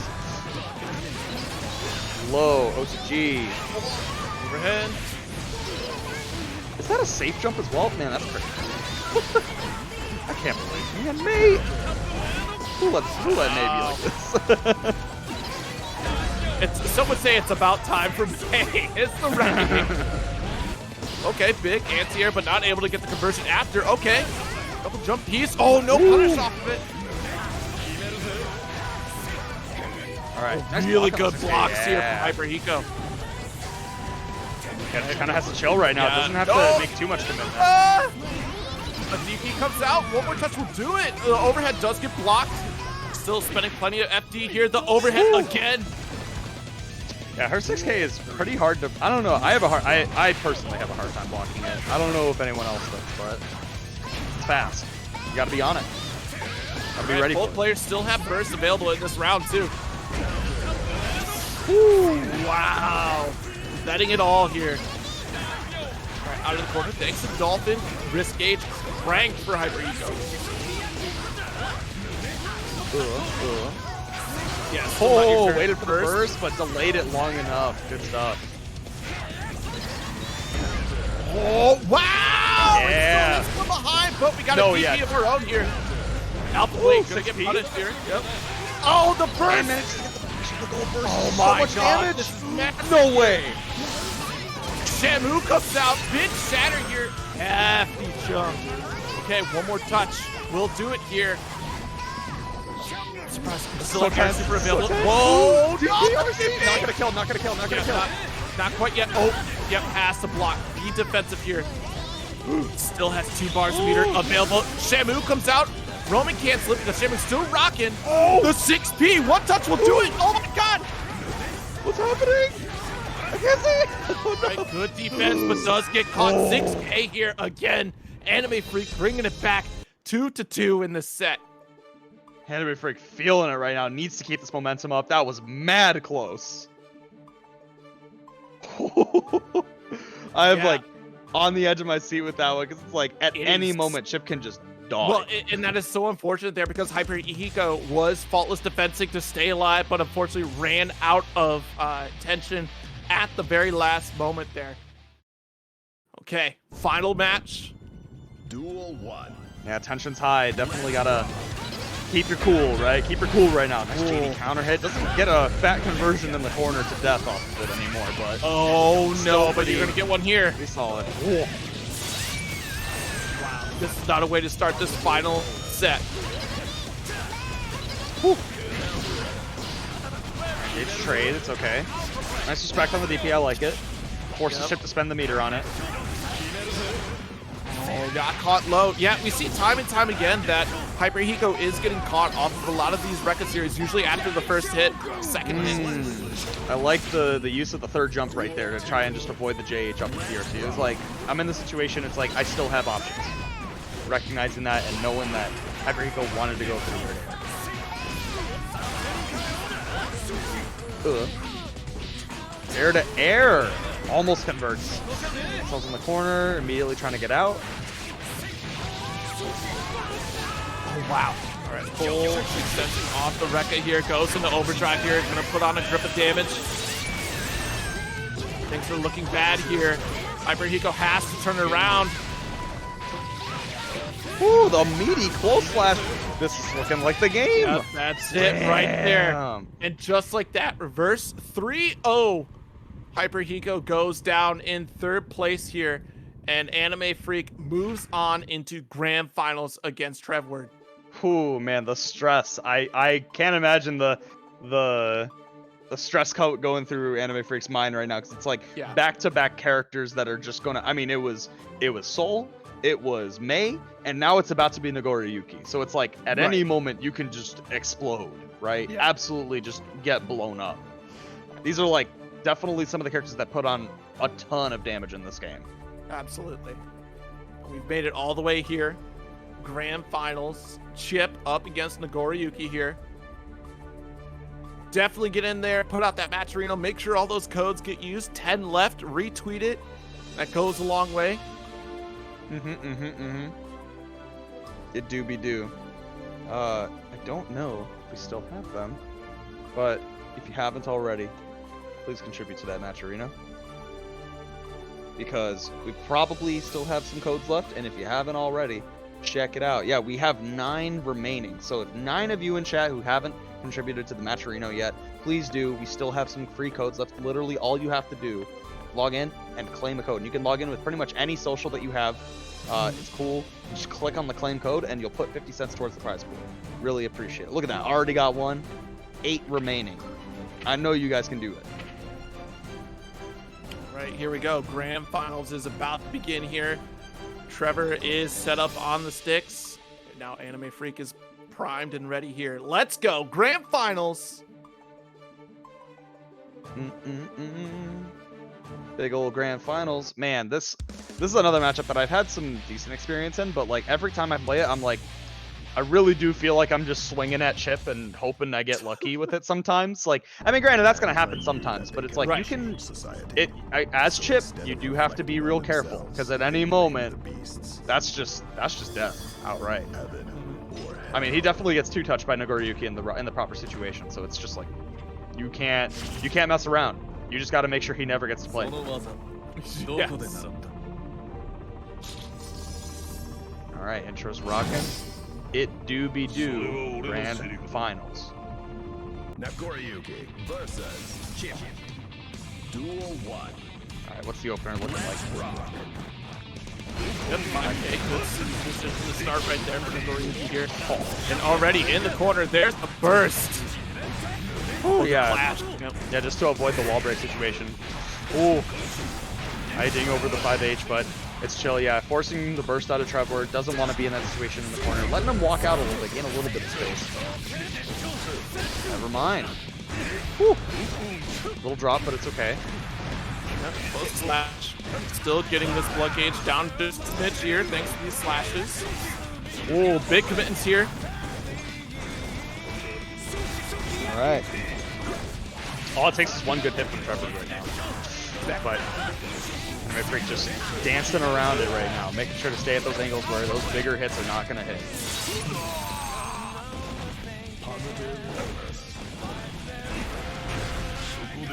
Nice slash. All about All right. One hit away. Nice. Sucking Universe here to get that blockage down. I think that was the RC startup. I believe that's what that was.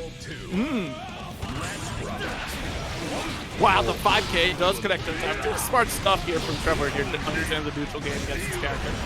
And look at how much damage is already built up. There's no burst available. Not super, yes. Blood Rage. No, that was such an unfortunate drop right there. I've definitely been there. Ooh, 6H. Yep, it's fast. It's fast in Blood Rage. 14 frames. Or 15, I think? 15? I don't know. It's fast. It's fast. It's good, though. It's real strong, yeah. And that was such an unfortunate drop, but yeah, managed to get the dub anyways.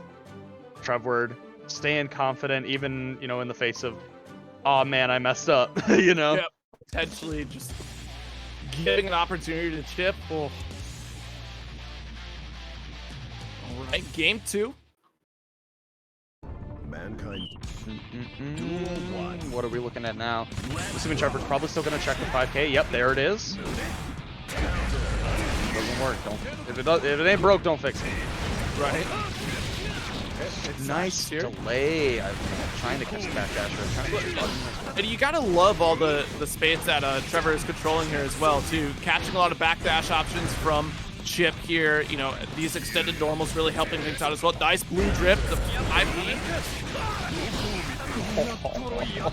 There's so much damage. And that's the thing, it's so difficult to burst against Nagoriyuki in those situations due to the disjoints on his heavy normals. Wow, I can't believe that was a cool slash. I cannot believe that was a cool slash. Hold on. Ooh, okay. Good block here from Trevor. Look at that. Yeah, you have to have a good understanding of neutral with Nagoriyuki here. Dash up into super will connect here to close out the round and the game. Game 2 is decided here. Trevor looking to close it out early. Whew. Putting the damage on it. I mean, you cannot make any big mistakes as Chip in this matchup. And on defense, it is a tough spot, right? Like, it is... when Nagoriyuki gets going on offense, I don't have a lot of good answers for that, you know? When people ask, they're like, what do I do in this situation? I'm like, honestly, just wait. You just kind of gotta wait. Because eventually he'll have to back off, but it's like, in that time, hope you're, you know, FDing so you don't either take a ton of chip or take all that risk, and it's just like you'll explode either way. I mean, it's a tough spot to be in, right? Yeah, you really got to be patient against Nagoriyuki. It definitely saved that beater for defensive options rather than offensive until Nagoriyuki backs off. But if you give too much space, you get stuff like this happening here, where we get carried off into a wall shatter. Do you see this damage? I am. I'm looking at it. Into the wall break. Oh my goodness. All right, yeah, gonna go into Blood Rage though. Already spent a lot of blood to, you know, even just be in that situation. Only use the meter to stall it. Wow. Knocked down with 6. Oh my goodness. Has to be so careful. The 2 HS going here. Woo. Chip.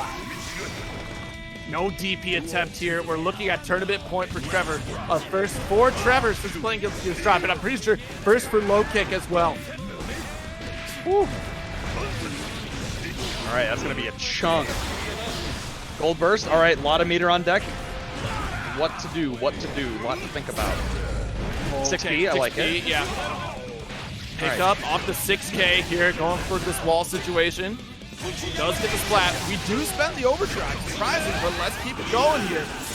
I mean, get the hard knockdown, get the positive bonus, make it as hard as possible for Nagoriyuki to retaliate. I like it. Right. Getting the meter back. Dancing and dodging out of these situations. Builds the meter again. Is on their way to building another bar. Big counter hits. Not gonna kill, but definitely gonna be put into a bad situation. Oh, Blood-sucking Universe. One more touch will do it. The close slash does close it out, and that's it. Trevor 3-0 over Anime Freak and their first Grand Finals victory for Guilty Gear Strive at low kick. Hell yeah. You know I love to see it. The Nagoriyuki moving on and just closing it out. Character's mad cool. I got some bias in that, but I have to say thank you, Anime Freak, for showing out a good time, because that run up there was real, like, it was stressful and it was really fun to watch. Yes. Those were some good sets for sure. Absolutely. Props. Yeah, really great tournament series tonight here, everybody. So let's give you the quick rundown. First place is Trevward here. Second place, Anime Freak. Third to Hyper Hiko. And fourth to K-Dog here to round out that top 4. Of course, everyone else playing as well. Bop and Kirzer Create, Tigerbot, Hesh, and Matoy rounding out that top 8. Thank you so much, everybody that has tuned in and everybody that contributed to the Matcherino here. And thank you to Low Kick for hosting the bracket and the tournament as well. Thank you, producer in the background, for running it, keeping it smooth. Much appreciated. And the TOs as well. Hell yeah. Happy to see the game moving and people enjoying and having a good time. Yep, so don't forget, folks, next week will be Power Rangers Battle for the Grid. That's going to be on the 27th here. So definitely stay tuned for that. That's also the release date for Gold Lewis here. So we're looking forward to some more Guilty Gear. And, of course, also next week as well at Ignite will be the first local hosted by Low Kick since the pandemic. So if you're not already there, you got to get there. It's capped out for Guilty Gear Strive. So those of you that are already registered, we'll see you there. I do believe, what are the other 2 games on there as well? It's Street Fighter, right? And Soul Calibur, I believe. It's going to be Street Fighter 5, Guilty Gear Strive, and Tekken 7. Tekken. Okay. All right. So those 3, Street Fighter 5, Tekken, Guilty Gear Strive. So we'll see you there next week. And I think that's going to do it here for us, folks. Fortnite, right, anything to say? I'm going to, I'm just going to say this. Christian, thank you for coming. Zero, thank you for coming. I'm going to send you to the East Coast where they don't care how late it is. I'm going to send you over to Bum163. You already know what it is. Damn, drop the Prime sub, please. Drop the Prime sub, please. Please. Please, P-U-H-L-E-A-S-E. Thank you guys for your charity. Thank you for stopping in. Thank you for your commentary. Thank you, Grady, for running the bracket. Thank you, Dave, for also running the bracket. Thank you, Seth, for Armchair helping me with his own computer while he's at his job at Discord on the work computer. I love it. So I'm going to hit the button. Drop the Twitch Prime, please. Real talk, drop the Twitch Prime. Let me see him. But I'll catch you guys later. I'm going to hit that button. You guys ready for the raid? Yep. Later, man. All right. I'm going to hit the downtime, transition, boom.